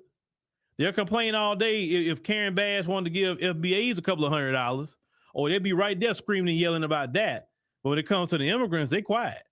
They're not saying much of nothing. They complain here and there, but they don't complain loud like it is if Karen Bass came up here talking about giving us some money. That's why anytime they deal with anything, I'm always going to throw it back in their face. Because most of the problems they deal with today has to do with them being anti-black racist. Because they don't want black people to have 2 cents. I was like, Courtney Smith said, our mayor of Chicago played drums at Chicago Gospel Festival to finesse the black support from the church. Oh, what in y'all elections next year, or is it 2027 in Chicago?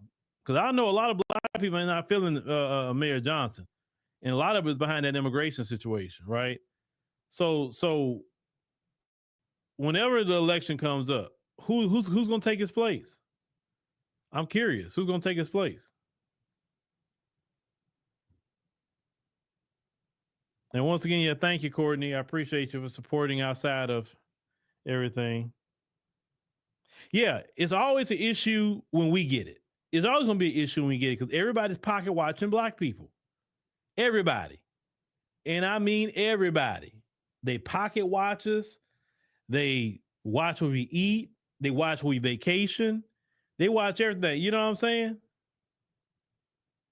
When black people on Carnival Cruise, every time I looked up, a bunch of white folks, that's what it was, talking about black folks on Carnival Cruise. And the black folks, on the videos that I saw, I didn't see black people fighting. I just seen them dancing, having a good time, not harming nobody. And they were so complaining about that. Oh, every day they was complaining. I'm like, how many videos you gonna make? I'm like, at least if you're gonna complain on black people, show them fighting or show them acting a fool. Like, just because black people enjoying themselves. So they sit up here, complain so much. The Carnival Cruise, talking about, oh, you can't bring the fans no more. Now, some of the rules I saw they implementing make sense. But when I saw about the fans, I'm like, okay, all right, we know what that is. What I didn't hear no incidents where fans would be used as blunt force objects to beat people up. I ain't heard nothing about that on no ship. So you just want to stop them with the where the fans at song or whatever, I guess,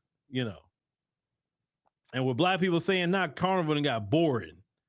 Well, I mean, shoot, leave it. Don't go there no more.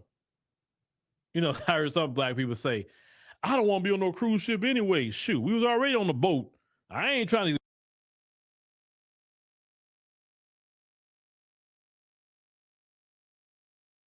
to. Right. I want to be on that shit anyway. I don't remember Carnival ever being black people friendly. Ever. Me and my best friend who talked about taking a cruise, man. It's just like $600 to $800. It's just a fucking struggle to come up with. Like, you gotta be able to save and save and save. And by the time you get to go, you're riding around with a whole bunch of motherfucking crackers that just don't give a fuck. They have to complain. They have to make scenes. They have to talk about you. They have to try to get you thrown out of the little area you're in. They don't want to listen to rap. They don't want to listen to hip hop. They don't want to be, you know what I mean? But they're steadily watching. He's right. That's all they do is watch. That's all they do is watch. I was reading the articles about the cruise and shit, the cruise line. I don't remember a Carnival ever being FBA friendly at all. And they can get away with leaving you in a motherfucking destination. They would. You know what I mean?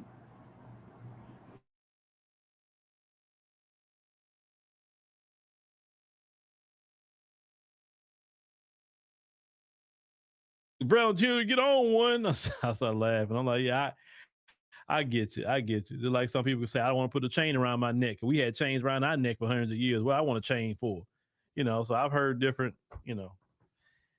things like that too. You know what? And I'm one of them that kind of had that mindset, maybe still do, that I don't wear chains. I wear a ring, I wear watches, I wear maybe bracelets, but a chain around my neck, Yeah, I don't know. I was like, I'm cool on that. Maybe it's in my bloodline, some trauma, some ancestral trauma, and maybe today I just still feel it. It could be. It just could be, Well, yeah, how many? I think I've only had in my whole life, and that's when I was a kid. You remember the flat gold chains everybody used to wear, the flat ones? I had that, right? But I ain't feel right wearing that. And then I've seen so many black people get beat up and killed behind a stupid chain. Something stupid to me. I said, man, why would you want to put yourself at risk for a dumb chain? That's stupid. Or back in the Gap, starter jackets. Yeah, people get shot behind a starter jacket. Nah, nobody wear no starter jacket.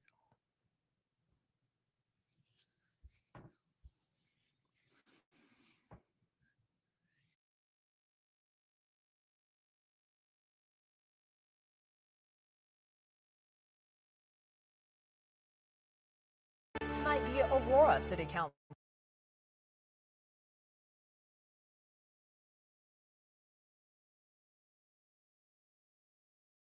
Shout out to the little eyeballs watching.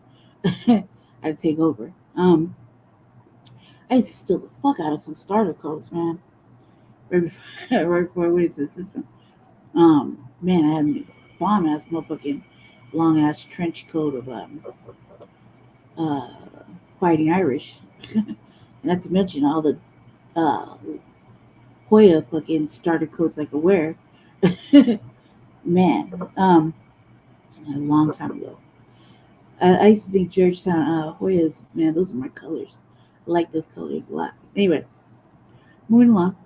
Now we're going to head into Denver news and Aurora news. I live in Aurora. And so, right before I play this, though, I'm going to say this, man.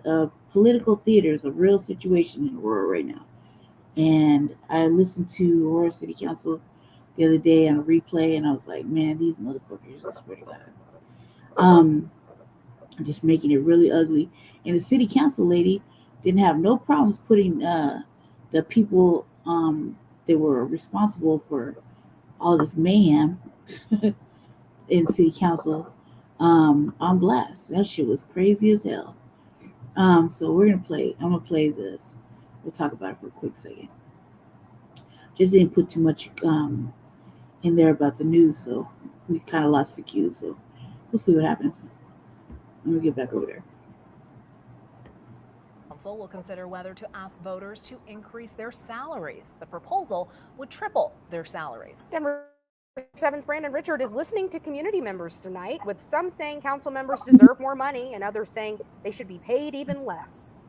The Aurora City Attorney and City Manager have introduced a proposal that would ask voters to give the mayor and city council a big pay raise. All we're saying is, what do the voters think if you put this on the ballot in November, that you all should be paid for the hard work that you do? It would base their salaries on the salaries of Arapahoe County commissioners.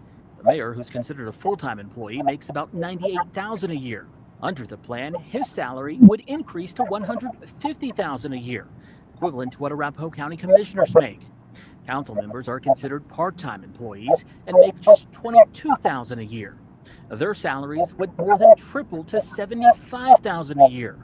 Aurora Mayor Mike Hoffman is on board with half the plan. I support the increase for the council members, but not for myself, because I think my pay is adequate as full-time mayor. Councilmember Angela Lawson says it could be a good way to get more people interested in serving. And I think that would get more people to come in and actually run for council because they would have more of a salary. I got front. That would make me a little bit happier. $22,000 is like nothing. It's like a part-time. Well, obviously it's a part-time position, like they said, but with all that, no. Especially with all the shit I want to do, like no, no. However, the people that were constantly, there's only a handful, like maybe 3 or 4, that caused mayhem in the city council, all like every fucking Monday, and have been doing it for months. Of course, they were like, no, you shouldn't have any extra pay. There's a couple of council members that feel like the work they do is like, they just do it because they like to do it, and that they feel adequately like their pay is good. Others are like, yeah, we need a couple extra dollars more. I mean, goddamn, 22, that's less than $30,000 a year. You know what I mean? Like, if you look at certain things, they're like, do you make at least $30,000 a year? And they can't even say, yeah, but they're there, some of them anyway. So I was like, whoa. I mean, it definitely would make it like, for me, yeah, of course it's not about the money, but it's about the money, you know what I mean? And wouldn't probably have to work another job should they not want to do so. But we're also hearing your concerns about these huge raises. We listen to Aurora residents, and as you can imagine, opinions vary widely. Yeah, that doesn't sound like a good idea. I don't think that they should triple their salaries. It depends on how much they're trying to increase. Triple is a lot. But yes, I could be voting yes. I see so many homeless people stuck on drugs and fentanyl and meth, things like that. And I'd rather see something done about that. I feel like it should go in the opposite direction, where the results should result in their wages going down. Now, if the council approves this proposal, it will go onto November's ballot. If voters approve it in November. I mean, I think that they should get like some sort of competitiveness because Aurora's a home rule. And Denver fucking city council people make way more money. They make way more money over there. And then the Aurora is like, I don't know how they do it. You know what I mean? I don't know. Granted, there's like almost everybody except for like maybe one city council person I can't stand. You know what I mean? Maybe two. I can't stand. You know what I mean? So it's not like they're doing any big favors for me. And I live in Aurora. I live in, like the rougher end of Aurora. You know what I mean? But the way things have been going, I don't really blame them too much. I just think that if you leave it up to the people are going to say, no, you don't deserve it. Even though, you know what I mean? I think they should really work on it a little bit before they put it on the ballot. Denver, then the earliest this change would take place would be January the 1st. Reporting in Aurora, Brandon Richard, Denver 7. Going more in depth, let's compare Aurora City Council members' pay, $22,000 a year, to two of the state's largest cities. Right now, Denver City Council members make more than $110,000 per year. In Colorado Springs, the state's second largest city, it's a different story. Council members there make an annual stipend of just more than $6,000 per year, around $120 per week before taxes. Fuck that. Denver Mayor Mike Johnston plans to ask voters this fall to approve a new bond. You see the big fucking difference is like at least give them a little bit of like somewhat of a leeway. Like goddamn, like do you see how much city council is making in Denver? $110,000, and then the Springs. That's just you gotta have another job, maybe two.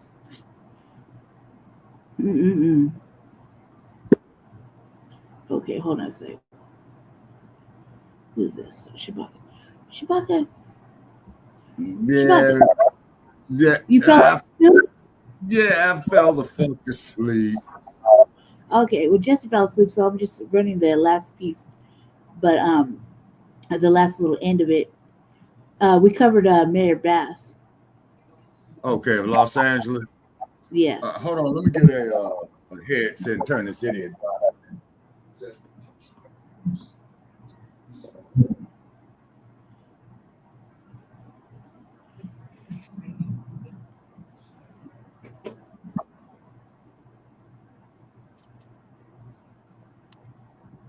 Okay. I took over. Okay, hold on. Yeah, well, not really, but Okay, try hold to. on. Wait a minute. Okay. What about now? Yeah, you're good. I took over for Jessica because we're doing a little light drinking and some smoking and some weed. He just like tuckered out. Oh, well, these are some stressful times. You know what I mean? And let's see. And But today is Monday, right? today is Tuesday now. Yeah. Yeah, early Tuesday. Okay, so we're gonna try to do a Shabaka's Black Experience Enhanced tonight. Okay, and Running and it, then and I gotta go film. He's gonna help you with it. I gotta film something for him. okay, and then on mainstream news they talk about Alcatraz Island. You know what I mean? And Alcatraz Island is illegal. Okay, it's a violation of the 8th Amendment, cruel and unusual punishment. I mean, this is summer, right? You got 1,000% humidity down there. Plus, they're saying those cells down there overrun with roaches, crickets. Lord knows what else is coming up in there. You know what I'm saying? And then you have to ask yourself about the bats, huh? I said that shit looked like part Dumb Friends League and part county jail. Okay. Oh yeah. Now, what Donald Trump needs to do if he is a man of honor, which he is not, then he will go turn himself in to start serving his time for the 34 convictions that he has. As they say, lead by example, okay? Because you got a president here who's a 34 count convicted felon, Air Force One. We've been calling it the jailbird. Get it? The jailbird. You know what I'm saying? And this individual, is not being held accountable, you see. And then, not to mention the fact is that they had approved, the U.S. Supreme Court has approved of the research that I've done, all these mass firings at the Department of Education. You see. So what's up with this dude? Okay, then you got the Epstein case that came back off into the light. You know what I mean? So uh, I mean, it's just a fucking ridiculous. They're over there shaking in their boots about the fucking Epstein thing, and I'm just like, I'm over it. I'm like, the first of all, no, nobody. The only reason they're talking so loud is because they're worried about them being on it. You know what I mean? Oh yeah, well of course, yeah, that's a given right there. Yeah, that there is a given. All I right, feel like because they wouldn't bring it up so much if they wouldn't bring it up so much if their ass wasn't like some way, shape, or form fucking held the door open for that shit. You know? yeah, no, but what I'm saying is that America is a nation of laws, ladies and gentlemen, and I'm not a crook. And the thing is that what Donald Trump needs to do is to set the example of how the justice system works and go turn himself in. He needs to resign the presidency immediately. But of course, that's too much like right. Okay. So what happens is that this regime, okay, is morally bankrupt. Okay. Uh I mean, they're not even upholding the laws that they swore to do. Now, off of research here, is that we've been studying the president of Burkina Faso, Ibrahim Traore. Okay. Now, hopefully he's right. Okay. Is because you see, he's got the Russians in there. Okay. Now, that's not a good thing. Okay. So the research that we have been doing is for the continent to become self-sufficient. Now, Traore has been reaching out to diasporic Africans here in the U.S., but like I say, with me, the jury is still out until I get a complete, full understanding on it. Well, And what then, yeah, said go was ahead. what Terry said was a few months back was to bring your trade and your education and things that you could actually be an asset to. Don't just come over there and welch off the motherfucking land. He wanted people that were, not just what it was said was brothers and sisters that were stolen, kidnapped and whatnot to return home. They had brought some sort of asset like trade or education, science, things that were going to help them basically like build up their country. Yeah, And exactly. that's the thing that we fail to like.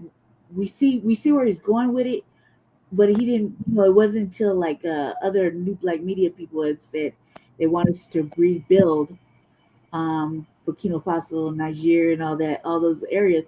But when they brought the Russians in, which I think is kind of like I'm like not really knowing too much about it, just sounds like an error, a grand error of things. I would Okay, personally very, very. pick something like if they're looking Yeah, for more like fight or whatever. I don't even know anything about that, so don't. Let me just back that track up before I speak on that. Let me educate myself on the Russian Burkina Faso thing because I'm not really hip to it. I Right, don't. and then some more research. Now, according to Traore, okay, what he is doing is that he is picking up where Thomas Sankara left office because, as I stated before on the StreamYARD Shabbat is Black Experience Enhanced. Okay, we revitalized. Okay, I don't know if you've seen our pictures in the background and what have you. So we got Las Vegas and whatnot back there. We're moving right along. Okay, is that the French very brutal in Burkina Faso? Wait a minute. They were also very, very brutal in trying to remember the other place that they had. Oh shit. Okay, I'm gonna have to pull up some notes, but the only thing I can say is that the French were very, very brutal. You see, and then what?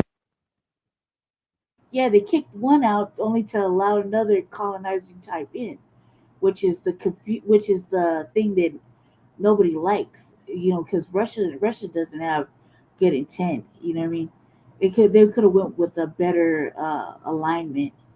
I mean, personally, but I think you're thinking about Nigeria and them, where they kicked out the French and they were kicking them out like left and right. Next thing they should have did was shut down the bases. They Yeah, were- and I think that's another thing with that Traore is doing. I think he did shut down the military bases there. Now the thing is about Traore. Okay, he's younger than you, Lady Che. He's only 35 for the only 34 years old. Okay, so He's he a good. has he has youth on his side. And then there was a clip that I saw on PewTube where he was not exactly talking to Michelle Obama, but he was lecturing. And then Michelle Obama had started breaking down in tears is because he was talking about all the turmoil that his family had went through, you know, being under colonialism, neo-colonialism is because the colonialists is the downright colonists like the Dutch, like the French, like the British, like the Portuguese. Okay, the neo-colonialists, okay, is the puppet that they place or that they prop up to carry out their agenda. Does that make sense? Okay, Lady Yeah, J. no, I'm right here. I'm Okay. right here. I just have to Okay. mute myself. I have feedback on the mic. Okay. Yeah, All right.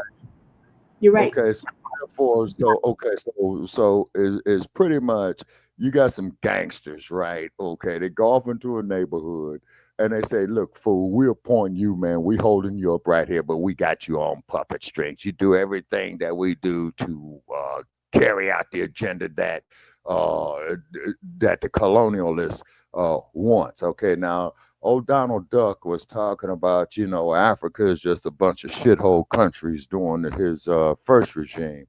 But if it wasn't for these shithole countries, okay, like one sister said up in France, I don't know if she was from the Cameroon or I don't know if she was from Niger. But she was saying is if it wasn't for these shithole companies, the whole countries, the whole world's economy would collapse, like mainly in the West, which is Europe, the United States, what have you. Same thing with the Chinese, is because the Chinese have been going down there acquiring all the land. And then I think somebody brought it to my attention that the Chinese over there trying to quote unquote build a trans African highway, similar to like what they call the Trans American highway.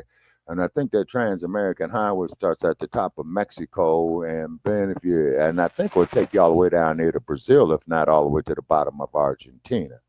But the fact of the matter is that if Traore is doing a good thing, God bless him. Now, Donald Duck had the president of Liberia, and I know y'all covered this one, right? Okay, to the White House. Then the dumpster, he's gonna get up there and say, "Oh well, where did you learn to speak English so well?"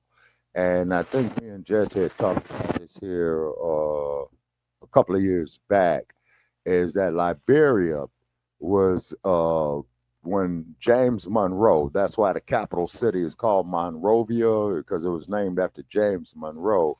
They consider themselves to be descendants of quote unquote Americans as opposed to Africans, but it's quite obviously that they're the descendants of Africans. You see, I mean, so what they really did with us educationally, intellectually, you know what I'm saying, as ingrained this hatred of self within to the black population here in the Western Hemisphere.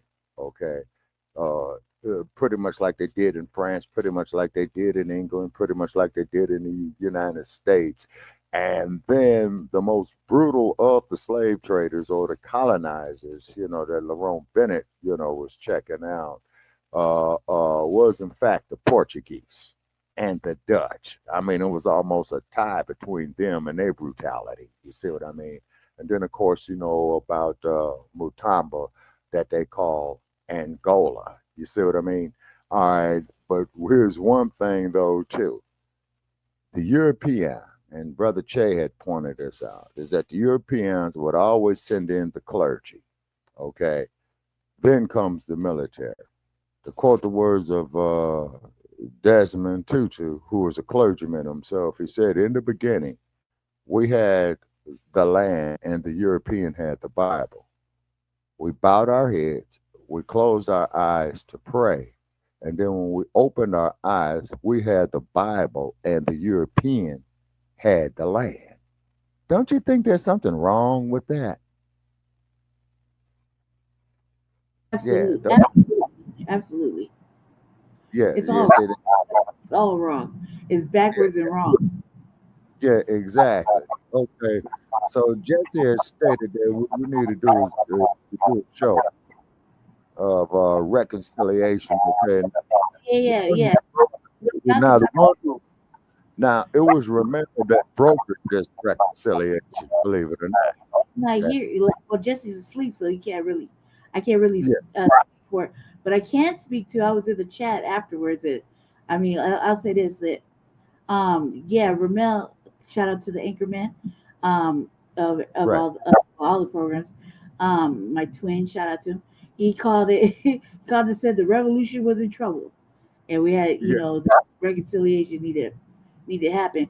And that's really like I'm just leave it right there because that's something that you and Jesse Jesse, it's already been we let everybody know that the boys are back. But Yeah, so and then one thing that Jesse said that made a lot of sense is that our favorite troll, Regal.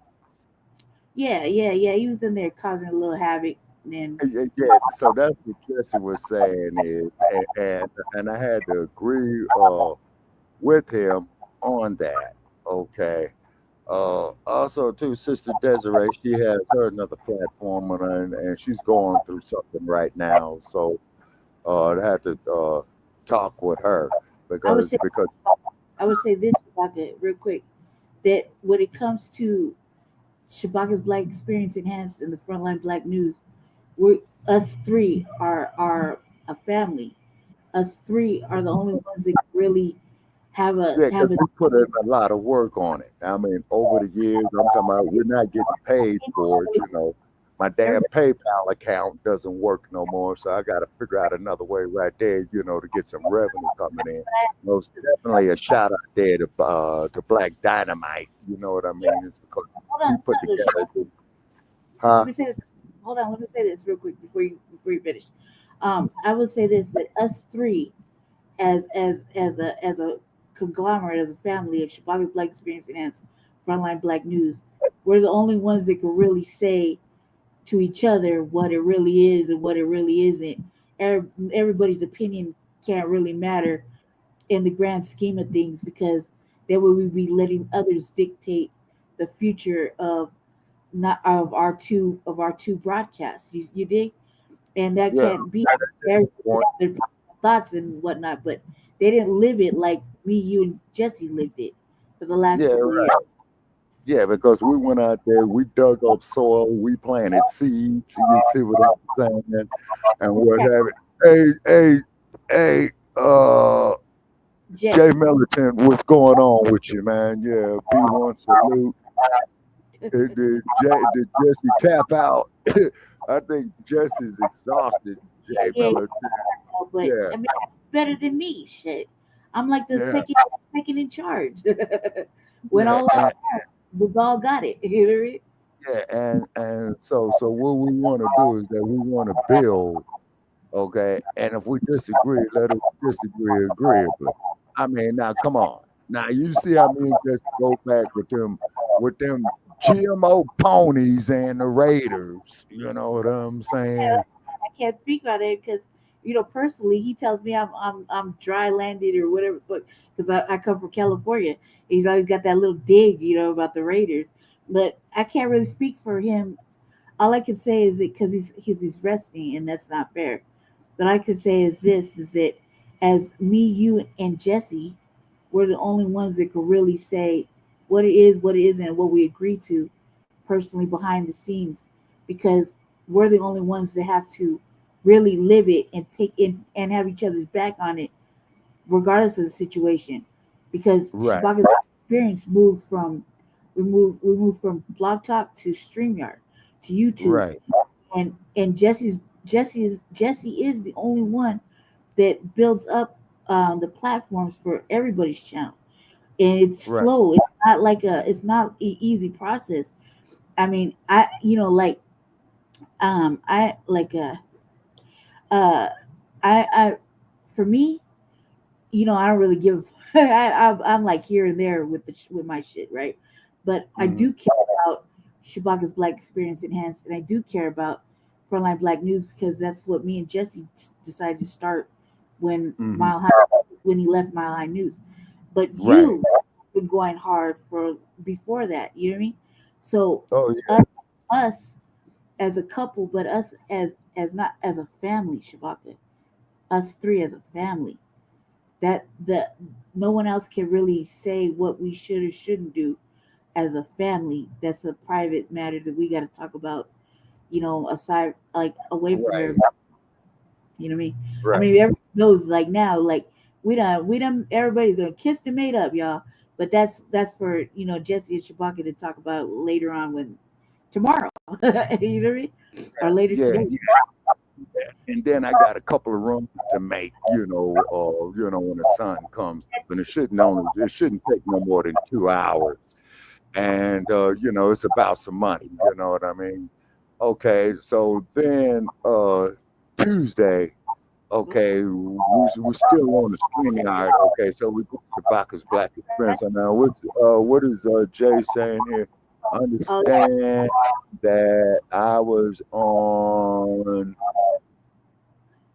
Okay, he was on panel of Black wrestling community.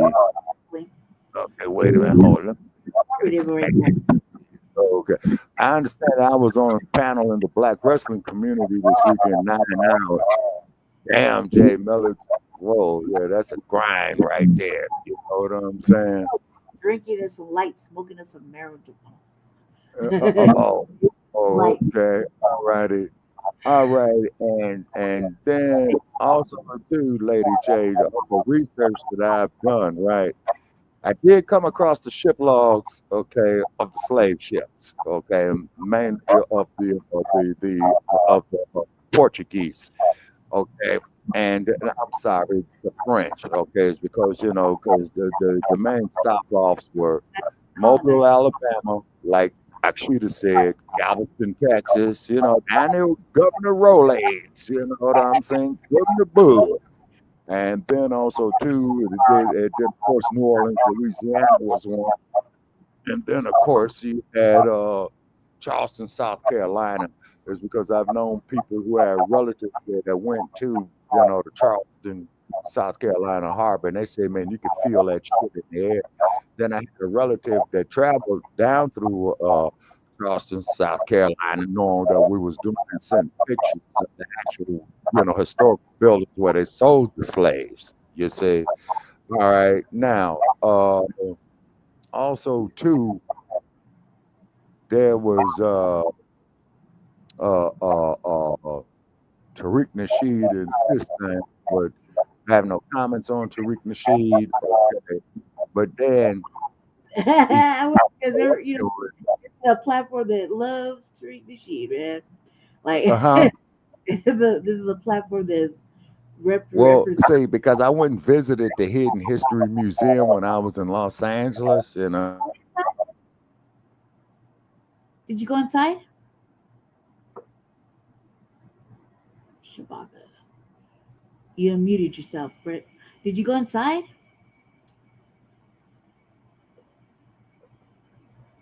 I guess you have to unmute yourself. Stop touching things. Getting too excited.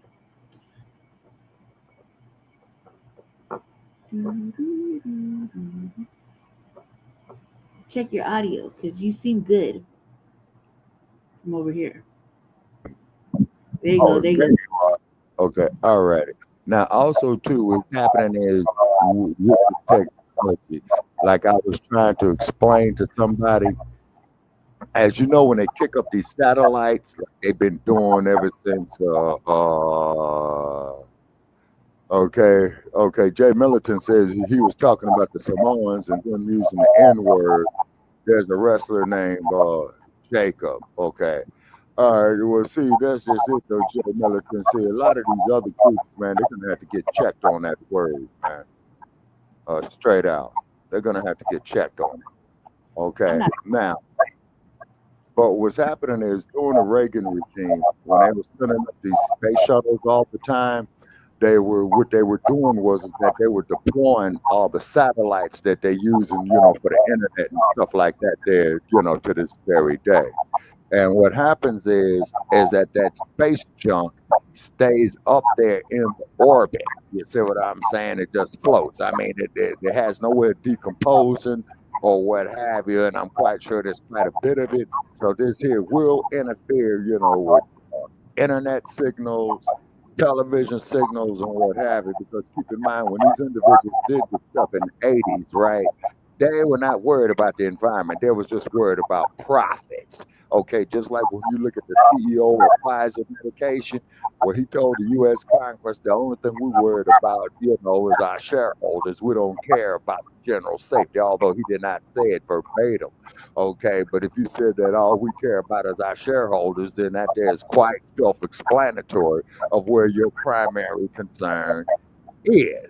Okay, great, fine. Like we said before, hit them where it hurts in the pocketbook. Don't buy the shit.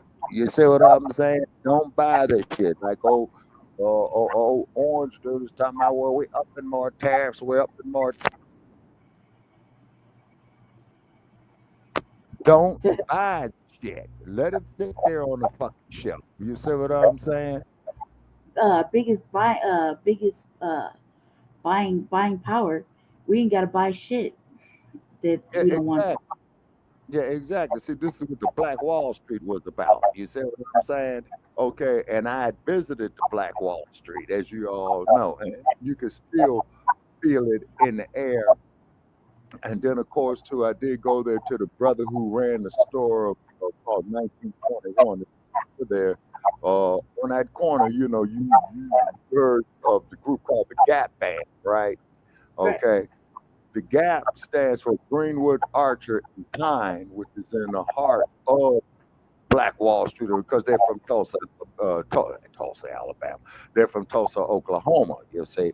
And then, of course, everybody knows that you dropped a bomb on me, baby. You dropped a bomb on me. So that's what they were talking about was, what happened down there in 1921. And then looking at one of the plaques that they had of the original stores that were there that were bombed. Okay, it had a store there with my slave name on it. Okay, I'm not gonna say the slave name. So anyway, so I checked, with family members. Hey, do we have any folks? And to the best of our knowledge, we don't. So and I'm saying, well, we still look at the fact that maybe we might have had a drifter who might have went out there towards that, probably heading west, because everybody heard that song, Get Your Kicks on Route 66 from Chicago to LA.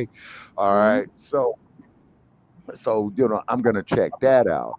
So, but young man was saying is the articulate gentleman, about 17, 18 years old, stated, well, it started like an Emmett Till case, okay? And it was behind a Becky, you know what I'm saying? And connect the dots. You see what I mean?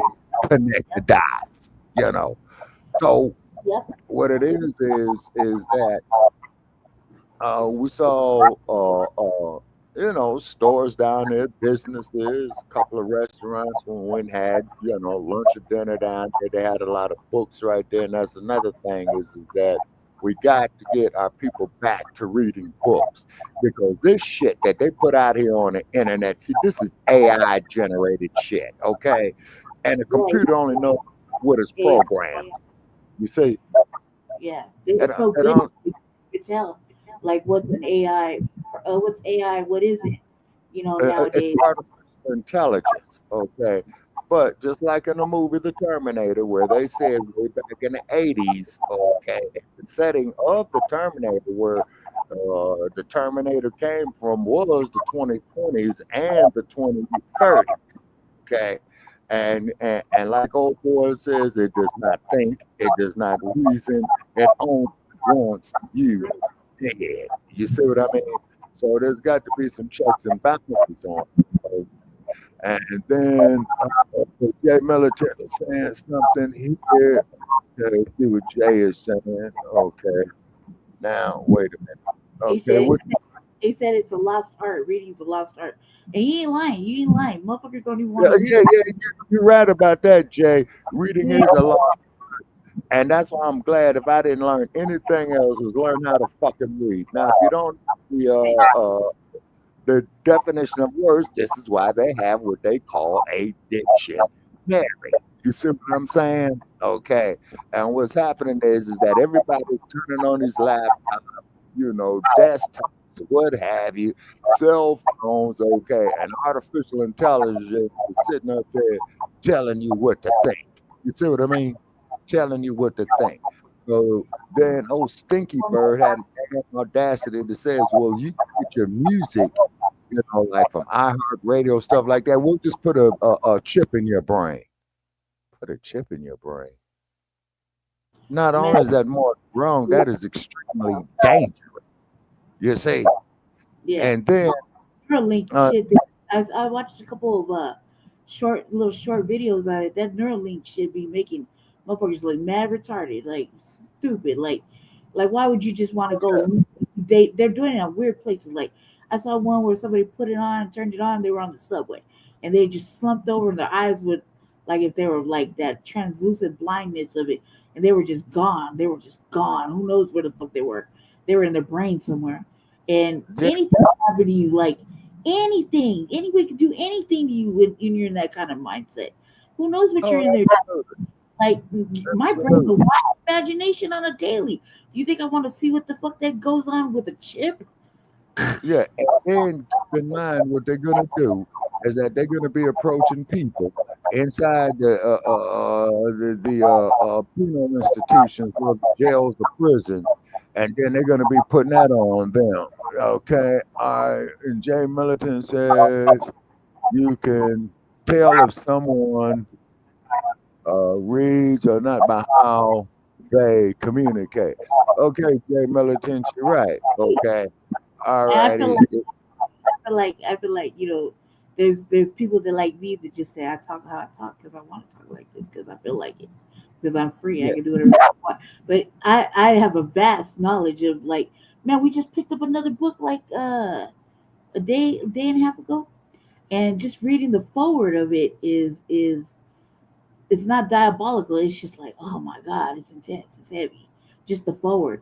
And I come from that's the first thing I learned I do is read and write in cursive before I even went to kindergarten. You know what I mean? I still write. I don't know how to write print. Okay, but there's people I've come across in your age group that says they don't know how to write cursive. And I says, man, come on. He says, no, man, I don't know how to write cursive. So why are they taking cursive out of the school system? You see, and they've been took it out. Well, I guess then nobody wanted to practice it or whatever. But I was born in 1980, so by the time I learned how to write cursive, I think I was like 4 or 5 years old, and I was already reading and speaking numbers. My mother liked to read out loud novels, like actual novels. So like we were like highly engrossed in like The Hobbit and fucking serious like serious books, and when I got older, I liked reading. I like to read. Right. It's just we got complacent, like, since like fucking media went through our phones. we got complacent, lazy, and we were able to text. We got stupid about it, and then people just stopped reading altogether, and now they just don't read. Like me, I read fast, right? I'm a speed reader, and I pull it all in, right? Now, I say this to say that it takes people forever to read books, but like the compensatory guidebook, code book, I read that like overnight, not even overnight, matter of 5 hours. And we got one new book from Moray, and um, I was like, God damn, I'm gonna have to get my own copy because it's that intense. It's that good. You know what I mean? It's just discussing everything we're talking about. And people, you know what I mean, with the whites and whatnot. You know, racism, white supremacy, and destruction of it all. But if I didn't like to read, I think I would be lost. And me writing in cursive, I'm the only one that still writes in cursive in my family. Um, I just never learned how to write in print. I felt like it um gave me carpal Oh, I tunnel. can write both. I'm a Yeah, girl. I, My penmanship was smooth.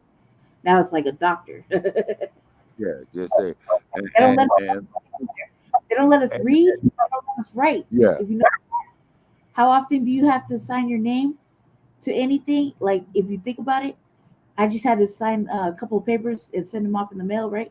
And I was trying to yeah. do my signature, and that shit looked messy as hell. We don't Mm-hmm. read, write anymore. We don't practice our penmanship. We barely Right. practice our easy numbers and math and stuff. You know what I mean?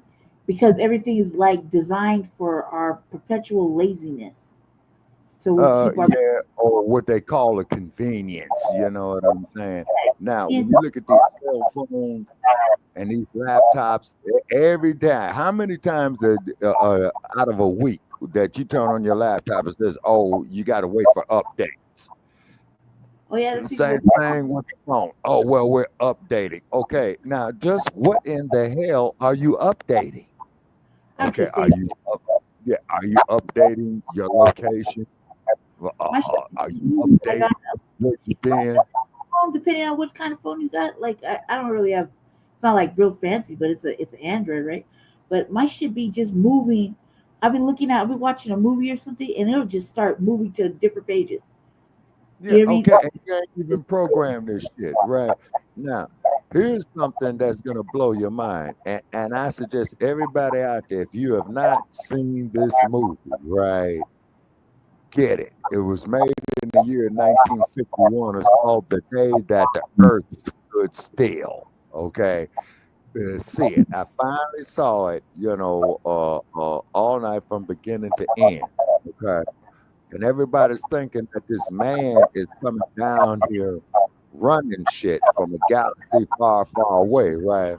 But in actuality, it's the robot. You see? Okay. And Jay Militant is up here commenting on it. Okay. Yeah, And yeah. I'm trying to see what Jay is saying. Okay. All Pictures right.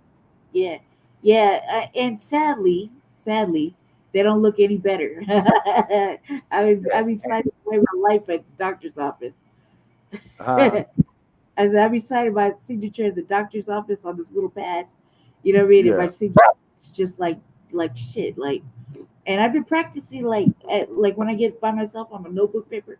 I practice writing my name and signature, and it seems stupid now, but I'm Mm-hmm. 45, and I'm like, thank God I don't have a child right this second, because if I did, I would be avidly working on letters and numbers, because like the penmanship is just crap right now. My penmanship is, I can honestly say I don't practice enough. You know what I mean? And Right. you know when you're gonna need it. Like I used to like writing regular letters. I don't Mm-hmm. like. If anybody knows me personally, you know I don't like to text or type, right? So I'll find a way to audio do it. I'll do it, and it'll just audio type itself, right? Mm. Because But you I have to don't be have careful about for that. it. Oh, Yeah, okay. So you have to be careful about this autopilot, is because this damn autopilot on laptop, phone, or whatever will flip on all by itself. Then yeah. I'm No, saying watch it. it's recording what I said, but 50% of the letters are misspelled. Yep. Or yeah. Like I do it all the time, and I have to go back and read it because I'll be quick, like just sending it. Not like now, like with the phone I got now, it's like I said, it's roughly in the in the year. It's nice, but it's like it moves, it types its own shit. It signs on to have an assistant or whatever. It gives me this AI meta shit that I don't want to talk about. You know what I mean? It's like it's constantly. I feel like watching and listening. So now I just don't even give a fuck. Now it's like anything could be a hot boy statement. Anything be like a hot mic moment, and I could care less because at this point there's like they'll be showing commercials like for WhatsApp. You see the WhatsApp commercial? They're like, WhatsApp is still secure. We don't read your messages. Woo woo woo. And the whole time they're showing it, they're showing somebody looking at their phone as and like someone else is looking from behind it. You know what I mean? Then you see that person messages and screenshots and shit. And I'm like, come on, cuz how you gonna sell this? How you gonna sell this to anybody who can read between the lines and look at shit and be like, oh yeah, I'm gonna definitely go with WhatsApp. Fuck all that. Like at this point, you're not safe nowhere. You've been surveilled anyway. It's just when Exactly. you know what I mean? Exactly. Hey, every fucking time that I come on this stuff right here, right? I expect my front door to be kicked in. You know, just like old dumb bunny Sarge. You remember Sarge? Yeah. And then he was on there, and I said somebody knocking on my door. I said, like, who the hell is that? And Sarge says, I mean, it's the Fed. Okay, now Jay Militant says, we truly, okay, what's Jay saying? Because I can't make out what he's saying, right? He's talking about we are truly I'm very pretty sure he's referring to me and him. We're truly like the last generation. After us, it's like like ugh. You know what I mean? Because yeah, which he's right about. You say which he's right about. Okay, it's because you got all these confused individuals out here, and I'm not gonna say y'all know where I'm going. Read in between the lines, but I'm not gonna say it. Oh well, hate speech and all this old type of crap. You know what I'm saying? And then you get this guy on the jailbird. Every other thing he's saying is hate. Every fucking day, everything that he's saying is something hateful. You know what I mean? He's just hateful. But the man's a 34 count convicted felon. So what do you expect? So that's why I call Air Force One the jailbird. Think about it. Think about it like this. If they wouldn't have took away the apprentice, do you think he'd ever have been president? They took away the apprentice. You know what I mean?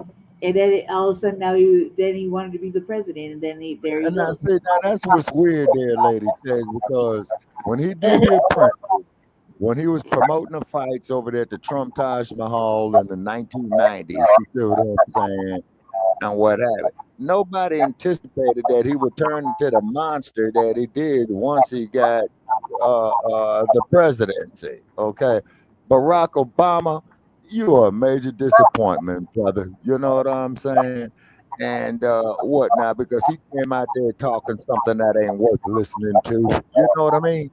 And then, like I said, and then of course when Barack Obama had went over there, to Kenya talking about that agenda, and the president told him, "Hey man, we got to shut you down. You got to take the spot, homie." His next stop was Addis Ababa, Ethiopia, and they called him up on his airplane. They said, "Look, man, we heard about that fiasco there in Nairobi, man. That you don't even bother landing here, man." Okay, what is Jay saying? I'll read it to you, cuz I'll read it to you. He said during the time during our time we're running up on them racist white supremacists today. They go to No Jumper and Blacc TV. And you're right. Like let me just put it that those are like urban politicians and nigga meters, you know what I mean? And they eat off the culture. They've been eating off the culture. Like I gotta stay out of the fucking No Jumper chat comments because I mean they're talking the most shit lately. And only because I don't like any of the shit that's happening, but I don't like that I feel two things. I feel like one, all them black people to sit there with him and them Hmm. got a real fucking problem. Like, they got a real problem because that you're allowing this shit. You know, you're co-signing the bullshit. Yeah. Um, and you're wrong for sitting with a motherfucking culture vulture, a known culture vulture, and a known fucking snitch or tattle or fucking informant or whatever you want to call it. You're only making yourself look bad. You're a bad representation of any street politicking, and he should be stripped immediately. And this shit should be Yeah. shut down, and he should be beaten by the Crips like left and right. Like personally, me personally, and that's how I feel. Right. The other thing is that with Vlad, like the same thing. Like, is it that bad, brothers, that we gotta go to that extent to sell our soul, sell out our motherfucking people, and for some bread that isn't even gonna last fucking a month, maybe two? Yeah. Like, Exactly. seriously, you realize that you can't never come back from it. Like, you can never go back to the community and be like, "Oh, I just did it for the money." No, you were that thirsty, cuz it you couldn't, like, what happened to getting it how you live? I mean, like, you represent it. You talking big and bad. You talking like you're talking about like street politicking. There's some of us hold near and dear to our heart, right? And now you're making it look shabby and gay and fucking weak like a motherfucker. And you're not only doing that, but you're doing it on a fucking on a nigga meter fucking platform where he needs to eat off of fucking black culture, black shame, black plight, black fucking anything that's fucking negative. He creates this fucking chaos and instigating, and nothing fucking happens. Nobody shakes him down. He's impervious to motherfucking whatever, and he seems to skate on by. And then you got another motherfucking brother with Whack, co-signing and holding him down and keeping, like, it's all fucked up. And then God forbid anybody try to hold him accountable for it, right? No, they're not. He's on White Night Say So, and he could get it, and then motherfuckers over there beg to go back to the same motherfucker that was taking advantage of our fucking culture, eating off of our culture for years, right? Off the fucking condition, brothers. Is that fucking serious? Like, you that fucking thirsty for a couple of fucking dollars that ain't even gonna make, that ain't gonna fucking keep you fed forever? This is just Right. enough money for fucking like a couple of months, if that. And considering who you feed and who you take care of, it ain't even gonna last that long. And then you go on there as a platform to be some sort of expert or fucking speaker or whatever the fuck, and you're being, not only are you being mocked and fucking drugged, but you're also being your content is being constantly clicked and clicked and clicked and clicked and being viewed 1,000 motherfucking times in any kind of format. He's just making money off of you left and right, left and right, left and right, off the same fucking clip, and then talking Right. about it like, it's like whatever. You know what I mean? And then same thing with Black. And nobody can walk away. None of you fuckers can walk away.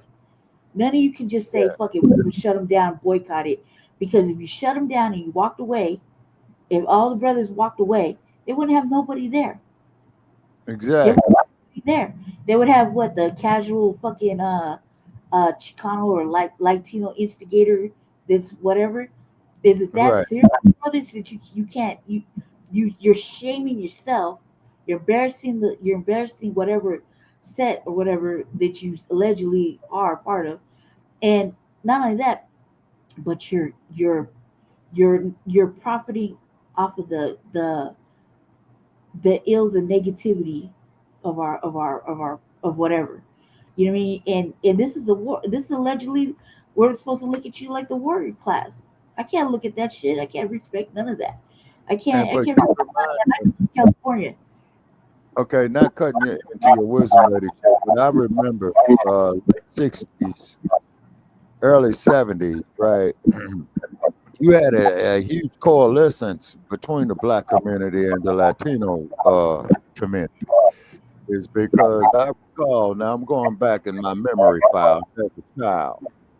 Okay, you had the Brown Berets that patronized themselves after the Black Panther Party, and they even paid homage to Dr. Newton. I remember that they went out there to Catalina Island. Now, I know you know where Catalina Island is. You know, when you look 26 miles up to Venice Beach, you see the island out there. It's still LA County. So, but anyway, what they did was they went out there and they occupied it like for about, I think about 2.5, 3 weeks. You know what I'm saying? They went out there and fucking occupied it, you know.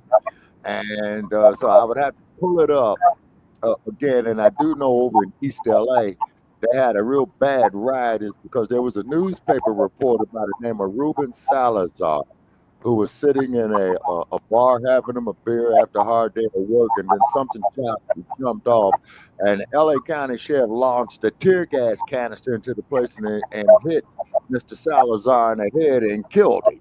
You see what I mean? So let me just ask you this: what do you think about? Because it was your topic, the Karen Bass thing. What do you think about her giving the migrants that are affected by the alleged immigration raids fucking cards with money on it? She belongs to fucking jail. Versus reparations, we got skipped over again for, you know what I mean? Like, what do you really think about that? And what do you think about how they can go ahead and block off what do you call it? Military vehicles, like just surround them and block them off from moving. Whereas we couldn't do that type of shit. No matter how many fucking we thrown, was anybody standing in the way of motherfucking tanks and not being pushed? I don't recommend it. See, this is why the jailbird needs to be in jail. Okay. If Donald Trump, if you had any type of moral thing or any type of morality about you, what you would do is resign as president today and go turn yourself in to Alcatraz Island. You see what I'm saying? Now, pulling up here, now you might find this here kind of interesting too, Jay Millican. All right. Ruben Salazar. Okay, now get this here, lady check. Ruben Salazar was a reporter for the Los Angeles Times, and I'm sure you know about the LA Times, and a civil rights activist who covered at the time, which was referred to as the Chicano movement. He was killed by a tear gas projectile fired by LA County Sheriff's deputy during a protest against the Vietnam War. Okay. And this here happened on a smoggy day in Los Angeles, August 29th, 1970. And yeah, and I remember that smog was so bad it would make your tears, it would make your eyes burn. Ruben Salazar was only 42, went to cover a gathering. By the end of the day, 3 people were dead, including Salazar, the most prominent Latino journalist of his day. He died after being struck by a tear gas canister fired by LA County Sheriff's deputy. 50 years after Salazar's death, Latino scholars, journalists, and activists still honor his legacy as well as they should. Mr. Salazar was an ordinary man who believed that it was his job to tell the truth. He believed in the First Amendment. And I hope for young people, there's something about his decency and integrity that they could take away from it. Okay, now, here's what I would like to do. I'm putting it out there, and I'm going to reach out to him again, to a gentleman by the name of Edward James Olmos. And everybody's familiar with EJO, as they called him. Okay, he's the one that came to fame doing a play called Zoot Suit that turned into a movie. All righty. And Mr. Olmos had, had made a name for himself, American Me. Let's see, story about the girl, what was her name? Miss Quintana. I forgot her name, Quintana. The one that got killed. Selena. Yeah, there you go. Yeah, thank you. Okay. And what I would like to do with you, Mr. EJO, since we're both from Los Angeles, I'm reaching out. Huh? Edward James almost is still alive. Yeah, he should be, because he's not too much older than me. He should be, yeah. Damn. Okay, he should be. And what I would like to do with Mr. Olmos is for him and I to do a podcast on boxing. Okay, now because out of Los Angeles, you had a lot of great Latino fighters that came out of there: Oscar De La Hoya, Pepino Cuevas, uh, uh, uh, uh, Danny Little Red Lopez, and what have you. And I would like for Mr. Olmos, okay, to and keep in mind you heard it on this podcast first, so yeah, and we will sue your ass for copyright violation. Somebody trying to steal ideas, so I'm letting that be known now. And the air date of this is July the 15th, 2025. Okay, so say this episode, Lady Chow, what I'm about to say. I would like for Mr. Olmos and I to get together to do a podcast on the boxing. Okay, he will cover all the black fighters. I will cover all the Latino fighters. Okay, and we could start back all the way from the time of Jack Johnson. Okay, definitely got to cover Danny Little Red Lopez, Carlos Palomino, Pepino Cuevas, definitely Roberto Duran. You know what I'm saying? And Hands of Stone. So if you're out there, Mr. Olmos, get with me, man. You know, let's make something happen. And I might to bring a couple other people to the table on that. You see. Now, Ruben Salazar was going out there, he believed in the First Amendment, freedom of speech, right? Okay. He was killed for that. Now, just like 10 years prior, okay, 8 years prior, that you had the civil rights movement. Well, you had another issue to be dealt with was the freedom of speech and the, okay, let's see here. The civil rights movement started in 1956 when Rosa Parks was accused, or allegedly it was Rosa Parks, who refused to give up her seat on the bus down there in Montgomery, Alabama, where my ancestors slaved at. Okay, so I like to do that there with Mr. Olmos, and then I'd have to get with Mr. Olmos, and at the end of it, we'll flip the roles. And I would talk about Ali, and he could talk about Roberto Duran. Yeah, say, because those were two of the greats out of boxing. So therefore, Mr. Olmos, if you're out there, I'm reaching out there to you. Okay, so on that day, Lady Chair, I'm going to call it a night. See you. Well, all right. 4 hours, and I know you're tired. So I'll get in touch with us in a few hours after he wakes up. And today is Monday, right? Tuesday. We're now okay. Tuesday. Okay, so I want to set up for Shabaka's Black Experience Enhanced enough. I got to get into Dynamite. And yeah. Okay, what do you got there? Is Chavez and Camacho. I think that's what you're talking about. Yeah, Chavez and Hector Macho Camacho. Okay. Yep. All right.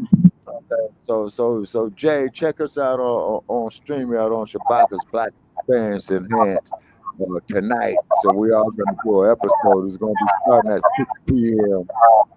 in the West, 9 p.m. in the East. And then I'm going to lay it down because I got a couple of runs I got to make in a few hours. And then I'm going to get back here, program it into the studio. And then Lady Chow, I'm going to send you and Jesse the link. Okay. All right. Okay.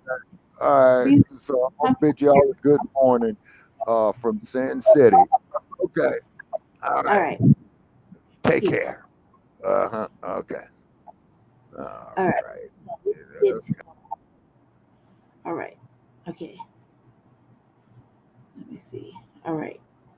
Get back to this last little piece that Jesse wanted me to cover on the Frontline Black News, which is Denver news. So we're back to Denver. Thank you for Shabaka calling in. Let's see. Here we go. Package to pay for city improvements. So we're excited to tell you a little bit about the Vibrant Denver bond campaign. If you had $800 million to improve the city of Denver, what would you do? I would improve the public transit. I'll say the homeless list. We sit down, we say, what do we want to do? Where do we want to do it? How much would that cost? So as you saw, for months now, Denver 7 has followed the mayor's plan for an $800 million bond that would be your money to improve roads and parks and libraries and other spaces here in Denver. Today, we are seeing the first batch of projects that will be recommended for the bond that voters will decide on in November. Denver 7's Brandon Richards staying on top of this one, showing you the projects that have made the cut so far and how they could impact you and your family. When children experience abuse or neglect in Denver, they're brought here to the Denver Children's Advocacy Center, where specially trained experts conduct forensic interviews for investigators. We see around 1,200 kids each year in this facility. Will Bronstein is the executive director of the Advocacy Center. As our population has grown, you'll see a commensurate growth in abuse cases, unfortunately, and kids who experience trauma and need help. He says there's not enough space at the current facility to house all of the partner agencies involved with the investigations, from DPD to the DA's office. That's why he was excited to learn the Children's Justice Center, which he and others have been pushing for, was among the projects the Vibrant Denver Executive Committee recommended be part of the bond measure. This will catch us up to other major cities. So all other cities, big cities, Philadelphia, Atlanta, Nashville, you name it, has a Children's Justice Center like this, has everything under one roof. Will says the center has already acquired the land where the Children's Justice Center will be built. The first step towards a solution. So this is the edge of our campus. Over here, you'll see the land that we've secured, including that house. Across town, Denver 7 is following plans for expansion of the Denver Animal Shelter, where leaders there are also excited to have made the short list. We're thrilled to be on the list for the bond measure. Melanie Sobel, the director of Denver Animal Protection, says the shelter has seen an increase in animals in recent years due to more people not being able to afford their pets. She says the building as it stands today doesn't provide enough room. So this will allow us to have more kennels for both dogs and cats, expand our lobby. The $800 million Vibrant Denver bond measure would focus on improving infrastructure across the city and include projects that are shovel-ready. Now, the mayor will review the list of recommendations before submitting a formal request to the Denver City Council, which will ultimately determine whether or not this measure goes on November's ballot. Reporting in Denver, Brandon Richard, Denver 7. Brandon, thank you. And going in depth on this, Denver voters have been receptive to previous bond measures. In 2017, voters approved Elevate Denver, a decade-long bond program totaling $937 million. That money was used to improve infrastructure like roads, parks, libraries, and other publicly owned buildings. And more than 300 projects have been completed since its approval. And 4 years later, voters approved Rise Denver Bond. That's a 5-year, $260 million program. Its goal is to improve infrastructure in historically underserved areas of the city. Yeah. No. Donald Trump. No, and fuck no. I would say this. I don't think they should get any more motherfucking money. Like the streets haven't really been all that improved. I mean, fuck. I got a fucking nail in my tire right now. I was just talking about that shit earlier. No, no, I don't think they should get anything. And what they're doing to the city for the bus with the bus thing. Nope. Like if you ask me, I would say I vote fuck no, but that's just me. I'm just like avidly saying fuck no. I don't think they should get any more money until they fucking do right by the people that they've consistently and belligerently keep fucking over. And I don't understand. Like, the mayor of all people should not be asking for more money. You know what I mean? Or to even put anything on the ballot. They're lucky if they'll be able to keep their jobs. Like seriously, if it was like perfect thing. That's what's been going on. Yep, yep. They'll be lucky if they keep their jobs. They'll be lucky if they can retain anything. They've like literally have been irresponsible altogether. And with the new administration have been extremely irresponsible, fiscally irresponsible. You know what I mean? Well, not with just money, but with people's lives. Because like majorly irresponsible, majorly um uh my answer would be no. No. Matter of fact, I would be like, can you just dock his pay?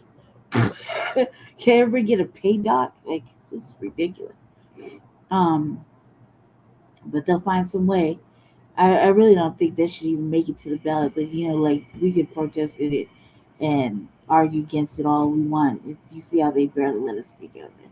So we gotta find other means of making our point clear. Um,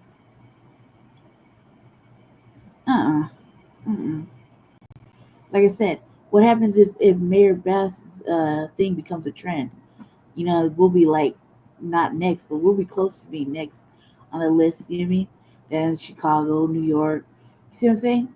And no, they need to worry about other shit. They need to worry about a lot of other shit. And I don't see the streets getting any better.